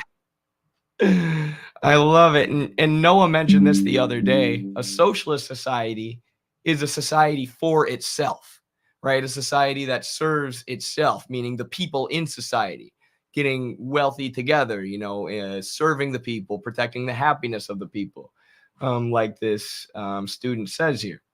And there's this idea versus capitalism, which is a society for capital, for the sake of capital. If capital throws people into homelessness, oh well. Right? Capital comes first. So we have more empty homes than we have homeless people, more empty homes than we have homeless people, but we can't put homeless people in those homes because capital is prioritized over people, right? It's not a society for itself, that serves itself, that protects the people's happiness and well-being. It's a society that protects capital. And then Marx has this idea of the social versus the social individual versus the individual living in capitalism. And the individual living in capitalism that grows up and develops in that individualistic, competitive, cutthroat society dominated by corporations and dominated by, selfish, self-serving, egotistical imperialists. Most people are incentivized to be selfish. So look out for me first. Look out for number one. Do what benefits me rather than do what benefits my neighbor. Right? It's a society that serves capital over people. So if there's a chance to give yourself a leg up, if there's a chance to push someone else down and earn more capital or earn more wealth for yourself, you're incentivized to do that in this society. And there's relatively no consequences for doing that in this society. It creates a very selfish individual only concerned with increasing their own status individually. Versus in a socialist society, a society for itself, you have the social individual, someone who's more concerned with the community, someone who's more concerned with their neighbors, someone who's more concerned with other people than they are with money, far less concerned with their own status, far less concerned with climbing the hierarchy and getting to the top, right? Because everybody's rising up together rather than some people rising to obscene levels like in the US, while some people, while the masses of people are exploited or even living in the streets or being fed opium by the capitalist pharmaceutical companies. So you have this different psychology among individuals that comes about that's more socialistic and more collective. And Che Guevara talked about this extensively. And we've done pieces about it, like Carlos's Cuba and the New Man in Cuba, which is basically about Che's theory of the creation of this social individual in Cuba. And you also see that example with a lot of young people in China. So here's another one of them. And Che ultimately thought like work would be more fulfilling under socialism too. So this affects labor. Work is more fulfilling for the social individual because rather than going to work, just to get a wage, just to support yourself individually or just your family unit, while being exploited and having your labor create massive wealth for mega corporations. In Cuba or socialist countries, you can go to work and know that your labor will benefit society, right? Your labor will help all of society bring each other up together, develop wealth that will be shared by everyone, that will protect and serve the happiness and the life of the people. Woo! Now my voice is really going. Sociopathy is awarded. Exactly. And then we wonder, why there are so many sociopaths, or why there are so many psychos, or why there are so many mental health struggles, or why there are so many mass shootings.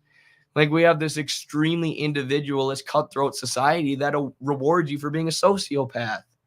That's literally what it is. I was talking to my buddy's dad, who works in sales, and he told me pretty much everyone he knows who owns a successful business could be classified as a sociopath. I swear to God. So you have a society that incentivizes sociopathy, and then we look at mental health issues and school shootings and just come to these simplistic conclusions like, oh, it must be the guns. Like, yeah, there's a lot of guns in America, but what about our society itself? What about the core of our society? What about the fact that our society consistently puts the expansion of capital over human beings? What effect does that have on the psychology of our people? Thank you so much, Caleb, for the 9.99 super chat. $10. Thank you. Really appreciate that. Really appreciate that. I told you all my voice is going. Really appreciate the support. Glad you're enjoying the stream. Hopefully we're all learning something. Long-time watcher and listener, but first-time commenter, and I love what y'all are doing at Midwestern Marx. Is there any chance Midwestern Marx can make an ordered ML reading list or school for beginners, intermediate, or advanced?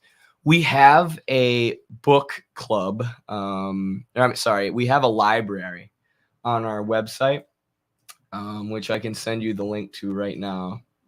So that's the main thing I would point you to. But then I also have a video on YouTube called Eddie Lager's Guide to Understanding Marxism, where I just break down all of the books that I read that were really helpful in understanding Marx for me, and why they help me understand Marxism and the order that I would suggest reading them in. I need to update that list, that video, do another one. But that is the closest thing that we have to an ordered reading list.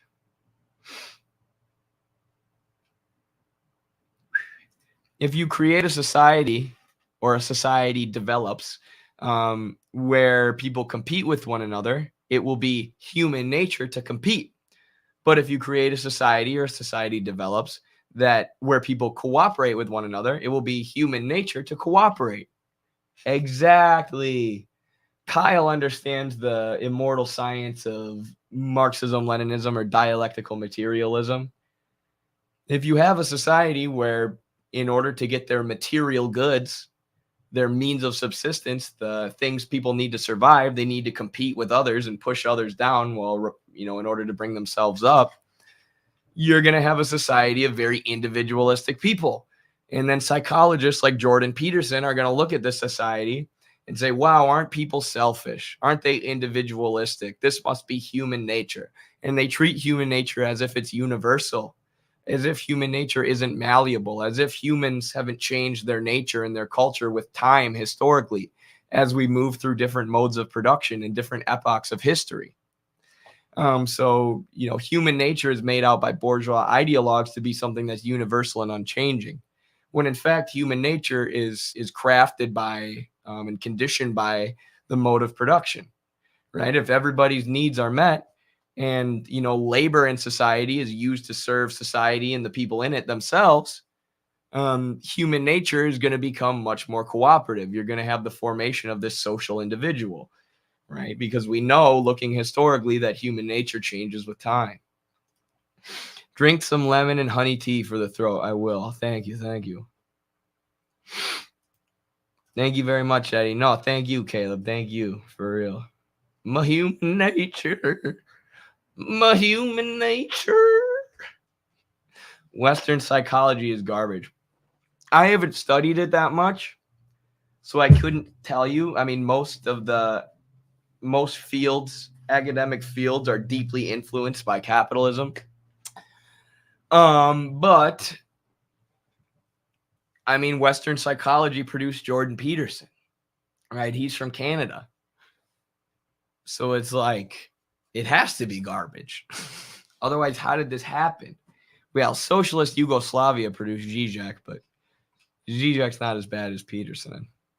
Peterson's just the world's biggest fraud. Maybe we need to rebrand or rename communism. I don't know. I feel like the McCarthyism and the Red Scare bullshit is going away. But I mean, you can explain what communism is without calling it communism too. Ayn Rand literally wrote a book called The Virtue of Selfishness. She is currently screaming for a mercy that will never come in the darkest pits of hell for all eternity. Sean, you sound angry right now. You sound heated towards Ayn Rand. This is how I got when I was having that conversation with Carlos about my article in the Journal of American Socialist Studies, which is out now, and discusses the development of the American healthcare system from a historical and dialectical materialist perspective, or at least lays out an outline. And I'm putting that up on the screen now because we got to promote the Journal of American Socialist Studies too. But I was talking about this with Carlos, and then part of what I do in the article is analyze how the opioid crisis happened, why corporations lied and said that opioids weren't harmful, and marketed them to not only people, but also physicians and hospitals and providers, and got doctors to start prescribing them for pain and anxiety, which has now led to, over 60,000 people dying of opioid-related overdose every single year in the U.S. In analyzing this, I just got so freaking angry and built up this hatred towards Purdue Pharma and the Sackler family and these finance capitalists at the top of the food chain in the pharmaceutical industry, who perpetrated the opioid crisis and lied in order to put their own profits ahead of human life. As we were talking about earlier, capitalism is a society for capital, not for the people. And the opioid crisis is a perfect example, which is why I write about it in JASS. But Carlos was asking me about it, and I was just getting so angry. I hadn't talked about the journal yet, and I edited it all out of the live where Carlos and I were talking about this when I uploaded it to YouTube, because I was like almost going overboard. I'm like, I want all these pharmaceutical shareholders to like burn in hell forever. If this is a just world, then there will be a hell. So people like this can go there, who got so many people addicted to fentanyl in order to help their bottom line so they can go on an extra vacation on their yacht. But it's infuriating, man. These people have never been held accountable. They've never been held accountable. The Sackler family, the main family that perpetrated the opioid crisis, they lost about $6 billion because there were so many lawsuits and so much legal action taken against them after it was, proved without a shadow of a doubt that they purposefully lied to create the opioid crisis and make themselves a bunch of money. So they've lost, like $6 billion, but they're still worth, and this is detailed in my Journal of American Socialist Studies article, so please get it. What are they still worth? $11 billion. They're still worth $11 billion. And 60,000 people are dying every year due to the opioid crisis that they created for their own money, so they could have more money. Over 60,000 people died last year in 2022, and they're still prescribing opioids. Nothing has changed. This is how the system functions now. The changes that the Sackler family lobbied for are still in effect. So people are going to continue to die of overdose, and they're going to continue to profit off it. And all they had to do was pay a little fine, and they still have billions in the country where people are sleeping on the streets. Like, fuck these people. How are we allowing this to happen? Quit being a bootlicker. Quit thinking you're tough because you put a Punisher sticker on your car. You say, I vote for the Republican Party. I ain't no Democratic sissy. You're allowing corporations to rail you. You're allowing corporations to run your life and get your friends and family and everybody addicted to opium and kill them so they can make money off you. Quit being a bootlicker. We need to overthrow these people.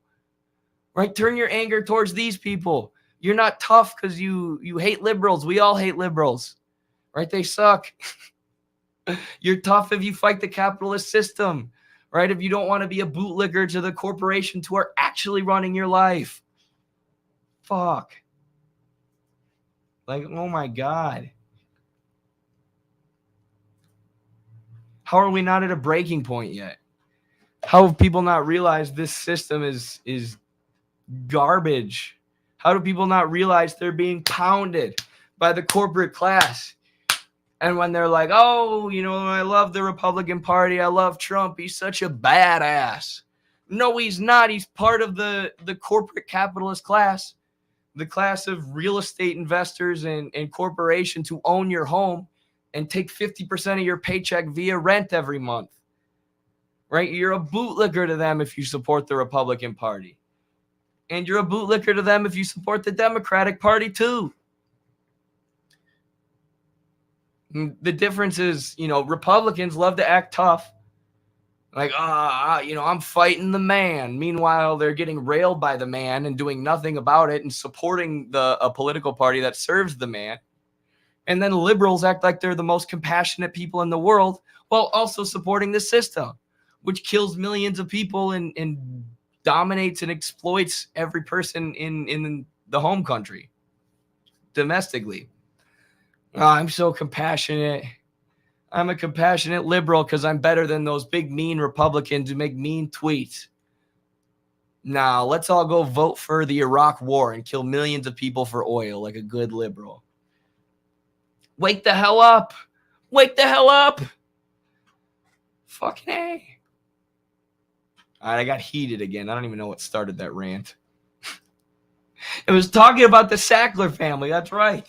I was saying that I was saying Sean Moon was heated. And then I brought up the most recent thing that made me heated about politics, and now I'm heated again. I'm sweating. Because fuck the Sackler family. Well done, Eddie Lager. Thank you, Sean Moon. Thank you. Eddie, what are your thoughts on the petrodollar? I talked about that earlier in the section about Zizek, so rewind the stream to then when we're talking about Saudi Arabia and the Arab countries and imperialism as a global system. Oh, I had this message from Jaime Stard, but I forgot to open it. Zizek's last cool thing was making Jordan Peterson look like a tool, even though he barely did it well. Yeah, I mean, he kind of exposed Peterson for not knowing anything about Marxism. But then Zizek didn't support Marxism. I remember watching that debate when I was early along in my intellectual development and being like, how is Zizek a Marxist? You know, like it was confusing me. Like, do I misunderstand Marxism? Do I not know what it is? Because like these are not the arguments I would be making against Peterson. And nowadays I watch that debate and I'm like, what is Zizek doing?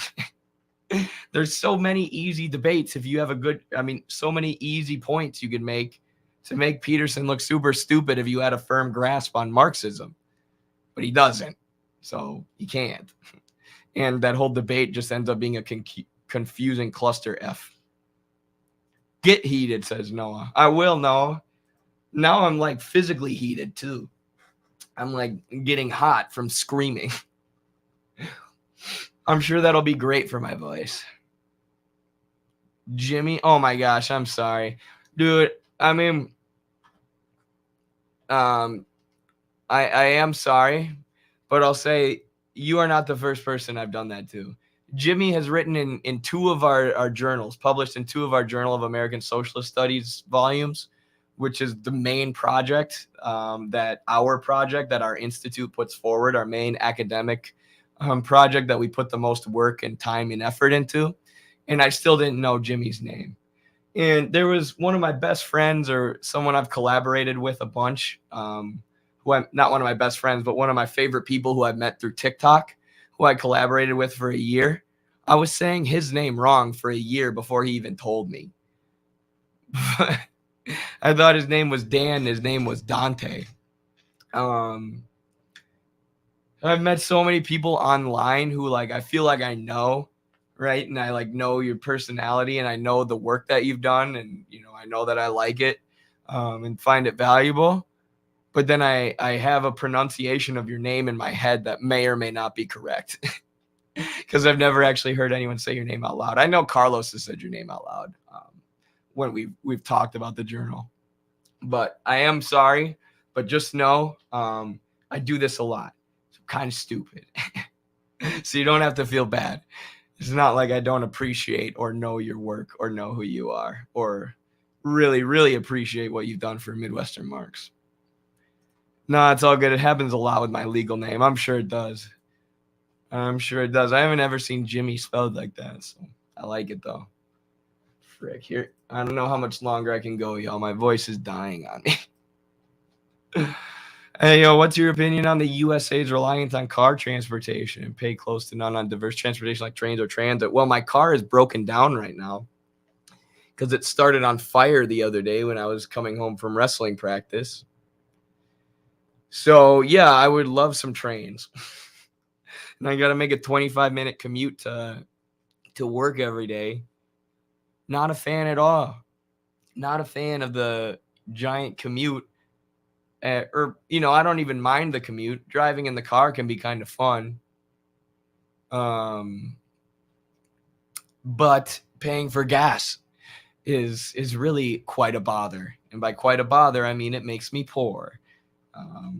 So yes, more public transportation. Plus, global warming and whatnot. Zizek is an embarrassment. Hungry Rye is pretty cool, though. That was two pretty hilarious comments to come up one after another.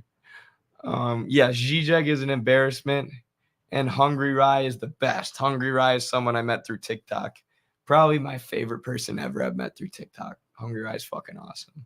Sorry, I didn't mean to swear. But when it comes to Hungry Rye, I get serious. On fire. Yeah, it truly started on fire. It's in the wheel, right? The wheel area started on fire, not like the engine. But cars absolutely suck. If we had the Chinese train system, I would be so much happier. Yeah. There's some map of like the development of trains and public transportation in China versus the US. It's just crazy. Here we go.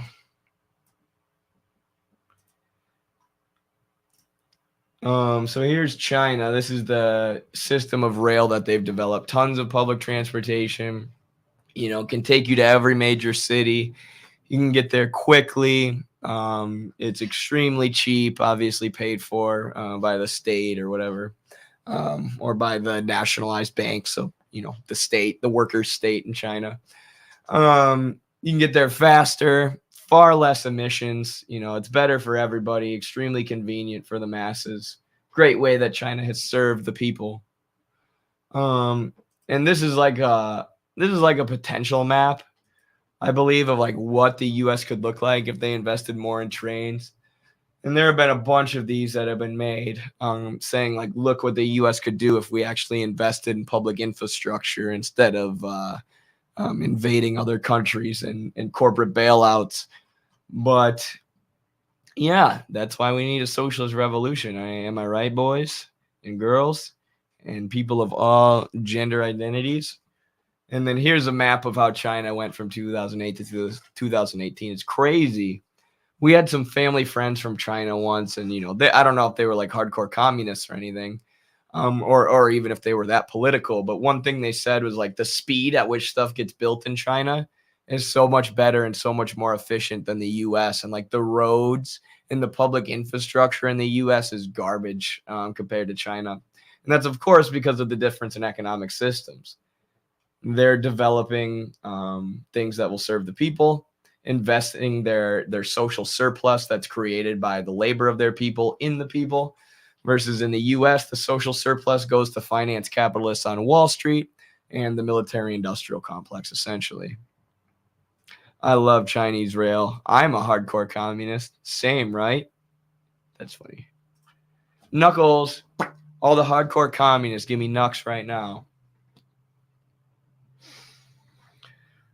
You should move to China and tell me how that works for you. We got one, boys. We got one. I was talking about these people earlier. I was like, all those right-wingers who tell you move to China?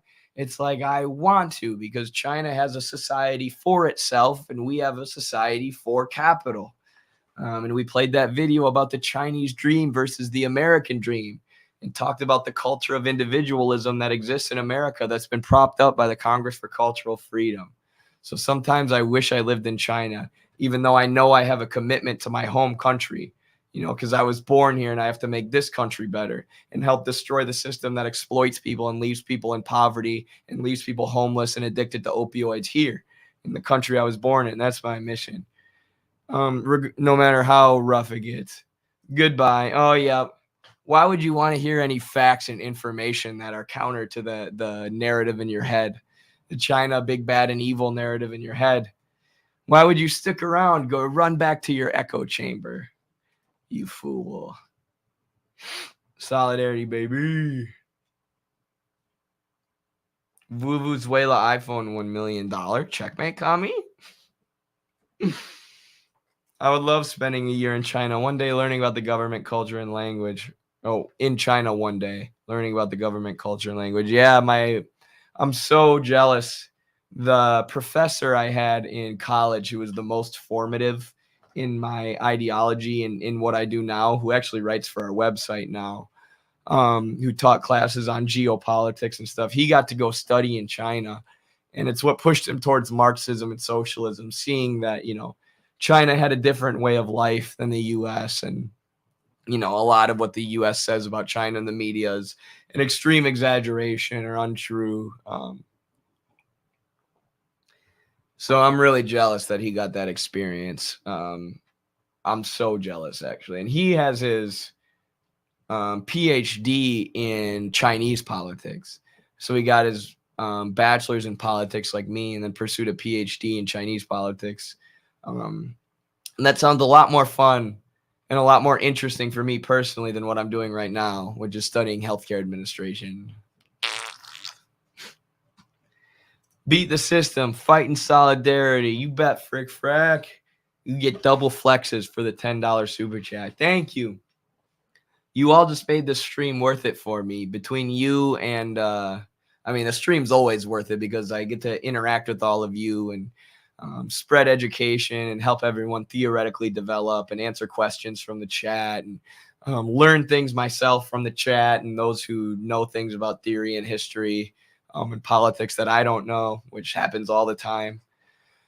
But I've gotten $20 now in a 2-hour stream from these super chats from our supportive comrades, which means I'm making $10 an hour, which is more than I'd make working for a minimum wage for some capitalist corporation. So thank you.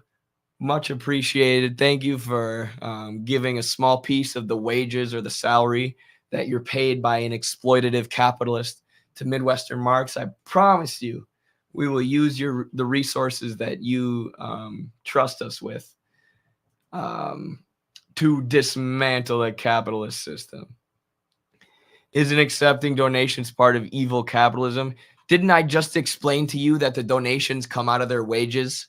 That people are exploited and they take a fraction of the small bit of wages that they have and use it to support an institute that attacks capitalism, which is, a great use of their wages in which, I promise, I thank them for entrusting us with that because wages are so small and they are exploited. And it is such a struggle for everyone, every working class person to survive and save money under capitalism. So I thank them for entrusting us with that and promise to attack the system. But no, them giving us a piece of their wages is not big, bad, evil capitalism. It's using what you're given by capitalism, the tools capitalism gives you to dismantle the system that sucks so hard. So you should donate it back to the workers. I am a worker. Ha, ha, ha, ha, ha. Yeah, nice counter argument. So far, you have a meme, you have an emote of the guy doing this, and you have ha, ha, ha, ha, ha. That's a very substantive critique to the 10-minute explanation that I just gave you. And because you're so dumb, you go in timeout. This channel needs a comedy tag. That's still not a substantive argument. Thank you for proving to everybody that you didn't have one and that you're just talking out of your ass.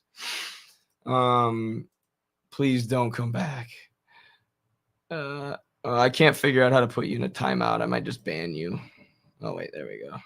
Timeout. Bye-bye. I want to be a hardcore communist, but I'm still developing a big brain to hold all that knowledge. You will, Jacob.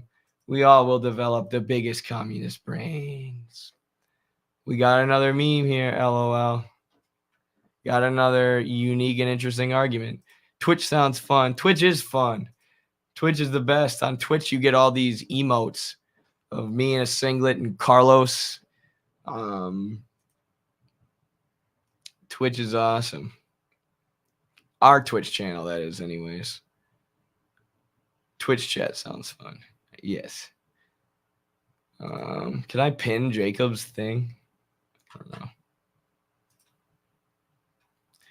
I got to figure out how to use Twitch more. Like Streamlabs functions really well in conjunction with Twitch. Streamlabs is a streaming software that I used to use. But StreamYard is easier, and it makes interviews easier, but it doesn't have as many functions that are unique to Twitch. Excuse me. So I don't know. Maybe if I keep the Twitch video producer or the Twitch stream manager up simultaneously. I don't know. I'm still learning Twitch. I was really frustrated at first with all the software I had to learn to get started streaming. It was just really overwhelming and difficult. But, you know, it just takes time. And I feel like with time, I've really started to figure it out. So I'll figure out more with time. Gee, holy crap. Eddie, video on the Cuban Missile Crisis. I will check that out ASAP. It's on my list. Started reading Capital Volume 1 yesterday. Going to be a process. For sure it is. But I hope you enjoy it. Take your time with it. There's a really good series called Reading Capital with Comrades by Derek Ford, Professor Derek Ford. Check it out. Wow. This is insane. Talk about, you know, I was saying that some of you give a small fraction of your wages to Midwestern Marx, which I appreciate more than anything. But Frick Frack just gave us $50. This is the second biggest super chat we've ever gotten. This is insane to me right now. I can't believe you just gave us that money. Thank you so much. Again, we promise to use it productively. Because of you and Bad Empanada, I fought to separate from the military because of my anti-imperialist views. Wow. I will use my GI Bill to get an education and work as a Marxist journalist. I was a PR specialist in the military. Thanks for giving me the bravery to do this.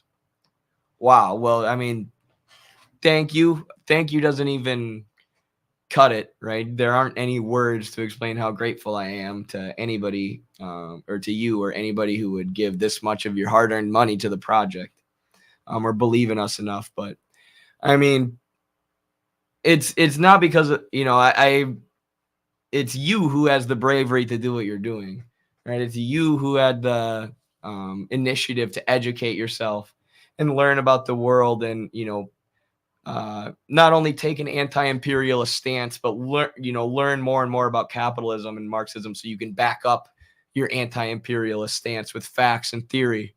You know, I'm glad I could provide that for you. It takes someone providing that for, you know, people to learn and develop themselves, which is why we do this. And I'm sure that's why you gave us $50 to support the project. But ultimately, it's you. You know, and you deserve the credit for that, for educating yourself and becoming an anti-imperialist. And I can't put into words how happy it makes me to hear you say that you left the military because of, you know, your anti-imperialist views, which I can't stand the military, how they prey on people, trick people into getting in. They prey on the wrestling community to an absurd degree. So I have so many friends who've been tricked into the military, deployed, and come back with PTSD, and the military won't take care of them anymore. So I'm glad you avoided that happening to you. And the fact that you want to use your GI Bill to get an education and work as a Marxist journalist, after being a PR specialist in the military, like, you're going to be really good at that job. That's an awesome dream to have. That's going to be extremely helpful. And the best of luck to you in that. Don't give up on it. You can do it. But the fact that I had a role in inspiring that, I don't even know what to say. That's amazing. That gives me so much more motivation to do this stuff, to do these, this educational outreach, to get more involved in organizing, to try and make our content better and more educational and do more for y'all as an audience and the people who believe in us. And yeah, that's just really awesome. And like, this is why we do it, right? I mean, and it's hard sometimes because you don't see it. I don't see the people I'm educating that much, other than the ones who occasionally comment or who love to interact. You know, I don't see the actual difference that we're making with our content that much, except when I get stuff like this. And this is the kind of stuff that makes me excited and gives me motivation, right? Because not only are we spreading education, are we debunking imperialist lies, but we have people who are telling us that we motivated them to do the same thing. Right. So it's going to compound on itself. It's going to snowball. Right. If we drew you into Marxist politics and being a journalist and exposing imperialism, and then you go do similar things in your own unique way, how many people are you going to affect? You know, how many different people are you going to bring over to the right side? And then how many people are those people you brought to the right side going to go get more people and bring them to the right side? And this is what the ruling class is terrified of. This is why, you know, any little sniff of socialism or Marxism or dissent among the working masses scares the crap out of the ruling class, because they recognize that it could snowball very quickly and it could go like this. You could have a whole bunch of working class Marxists and socialists winning other people over to Marxism and socialism, if they allow it to get out of control and if they don't, you know, put the boots to it immediately. So thank you, Frick Frack. Sorry to go on this that super long and sappy rant about your super chat, but really grateful for that, and really touched is the right word by your career plan, your dream of becoming a Marxist journalist. We're all in this together. I needed the education from this channel. Absolutely, we are. Absolutely. And I'm sure as much as you needed education from this channel at one point, I'm sure that you are going to bring that same education that others need to them, right? You're going to be that stepping stone that they need to understand the system we're in and how to fight it. Flow Grappling Academy. That's cool. I'm a former Cali wrestler. Most wrestlers are reactionaries. No, absolutely. Love your work. I've learned a lot. Very cool. Thank you. I was telling my Eddie's car needs to be replaced. Come on now. You don't have to send me super chats just because my car started on fire the other day. But to the people who sent me super chats, thank you. Because now hopefully I can get my car fixed. But that was just funny. But yes, most wrestlers are reactionaries, I'd say. At least that's how it used to be. All right, but I feel like that's changing. And I was telling the other two guys that coach with me the other day, like, I want wrestlers to be inspired by the fact that, you know, I pursue intellectual pursuits, right? I try and develop myself intellectually, and I'm involved in politics and trying to make the world a better place, and, you know, writing journals and publishing journals and writing articles. Like, wrestlers, there's a stigma. You know, if you're smart in the wrestling community, you kind of get dumped on. You get made fun of. You get teased. I got told that I was weird the other day, and not like, I do not give a shit anymore. You can call me weird all I want. I think everyone else is weird for, you know, going along with this exploitative capitalist system that we all live in, this imperialist system we all live in. But, you know, I want to try and change that stigma. I want more wrestlers to feel like they can read, you know, and write and get involved in politics and be anti-capitalist, be socialist. And it's not weird, right? It's good. It's good to pursue physical pursuits like wrestling, competitive physical pursuits and sports. and intellectual pursuits like learning Marxism and better understanding the world around you and struggling for socialism, which isn't an exclusively intellectual pursuit, but it's like Mao says in his text on the study of physical education. Civilize the mind and make savage the body. Once you make savage the body, meaning do physical pursuits, make yourself stronger and more healthy, then the mind will follow, right? You'll be able to control your mind and, develop intellectually and all these other things. So they're intertwined, and the fact that wrestlers feel like they can't be intellectuals or socialists is ridiculous to me. So, long story short, to hear that there's another wrestler who is an anti-imperialist makes me extremely happy. It makes me feel like I'm, accomplishing my mission of changing that stigma in the culture of the wrestling community. And thank you very much for the $5 chat. Wisconsin represent, you bet, you bet. That's why we got so many wrestlers. It's almost like trickle-down communism. Or maybe trickle up. Thank you, Simon. Simon didn't have a super chat here, but sent us $23.90. What does MYR stand for? What currency is that?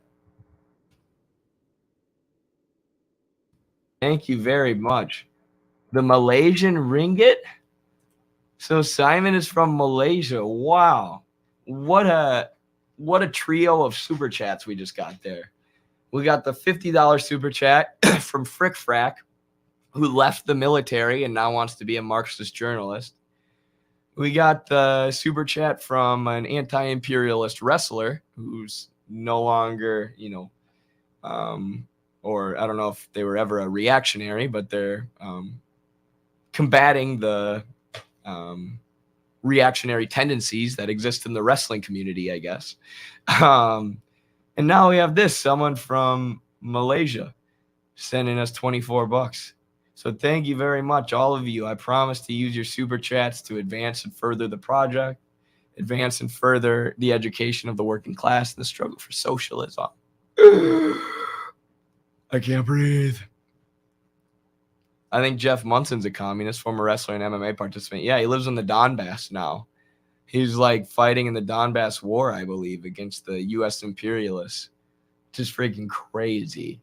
But yeah, he is a communist. We have videos on YouTube about Jeff Munson. So, what else did I want to look up? I just read On Physical Education last night. It really inspired me to get back into physical shape. Yeah, it's a good text. It really is. I like it a lot. It changed how I think about things as a wrestler. I've always wanted to write Dialectics of Wrestling, a book, that's analyzing wrestling from a dialectical, historical, materialist lens.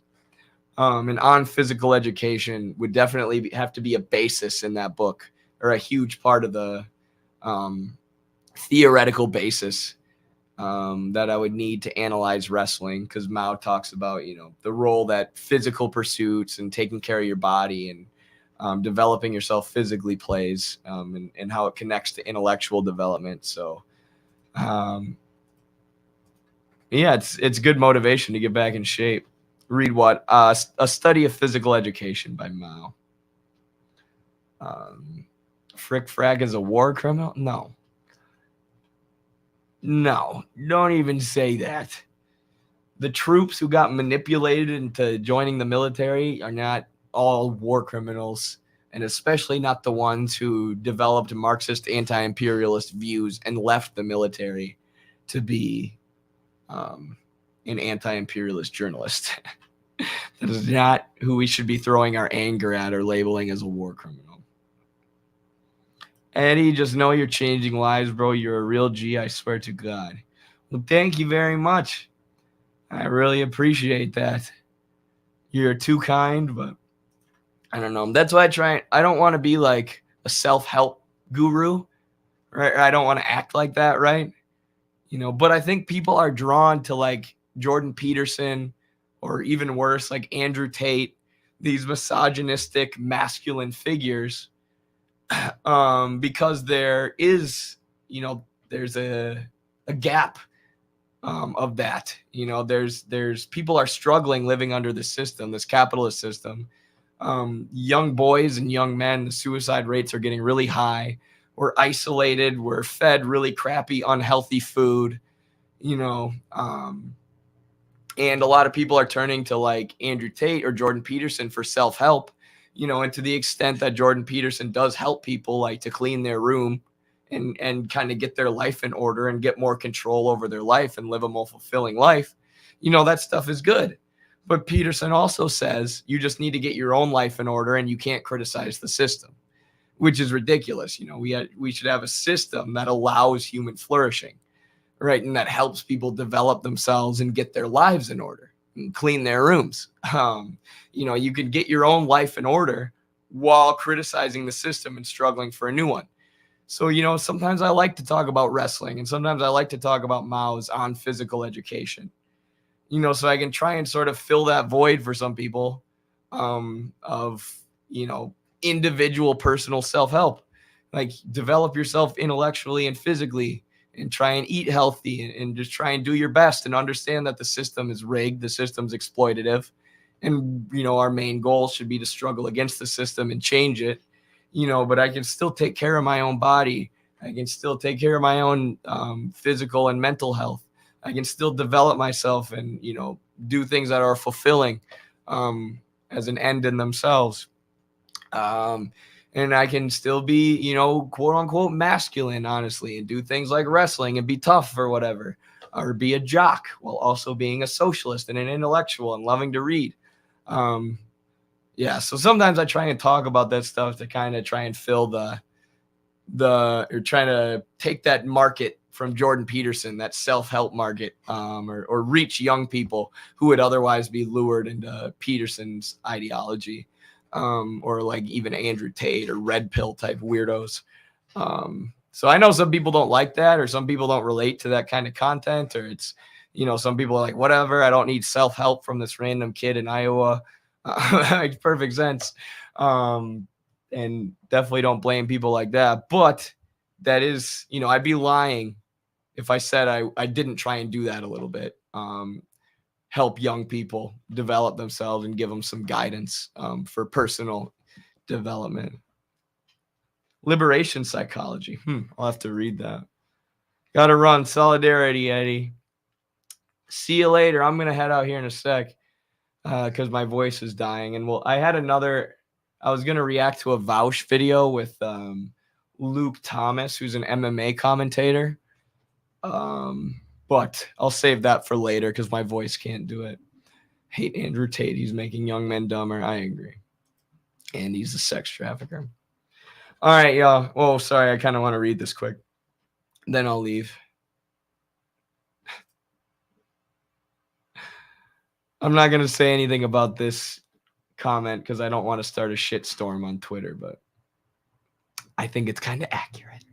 Sorry, Jackson. Frick frag, you don't need to send us more. You're too kind. You must be rolling in cash. Thank you so much for the $5 super sticker in addition to the $10 and $5 or $10 and $50 super stickers you sent earlier. Oh my gosh, now I can't leave. Now we're getting all the super chats. I just wanted to read this quick. Chinese culture has two types of ideal masculinity. One was a scholarly type and the other a marital type. The man that combined both was considered the best. Suicide rates among women have been rising faster than men in the U.S. That's too bad. Yeah, I'm definitely not saying that a lot of these problems of isolation and depression are exclusive to men, right? I just recognize that I am a straight white male, and there are problems affecting young boys that are leading them to get lured into people like Jordan Peterson. So, you know, I try and have an effect on them that's positive. You're the man, Eddie. Thank you, Bud P. Thank you so much for the $10 super chat. Really appreciate y'all. This is probably the most lucrative stream we've ever had, other than one with Carlos where someone sent us $100, which was nuts. But says, you're the man, Eddie. I always knew there was something wrong with the world, but always heard negative things about communism. But thanks to you, I'm subbed to like 10 like-minded channels. Thanks a lot. Wow. Thank you very much. I'm so glad I could be that stepping stone for you. that helped you not only identify, what's wrong with the world or what you always saw with the world that was wrong, helped you concretize that and realize, what it was, what's wrong with the system that makes you think that or gave you that feeling, that knowing your whole life that something was wrong here. Because that's, that you can go your whole life without ever figuring that out and thinking like capitalism screwed up. It's bad. But socialism's worse. Socialism's always failed. Socialism's the same as fascism, and that can be really discouraging and depressing if you actually think that. So yeah, I'm glad I could be that stepping stone for you to identify that capitalism was wrong.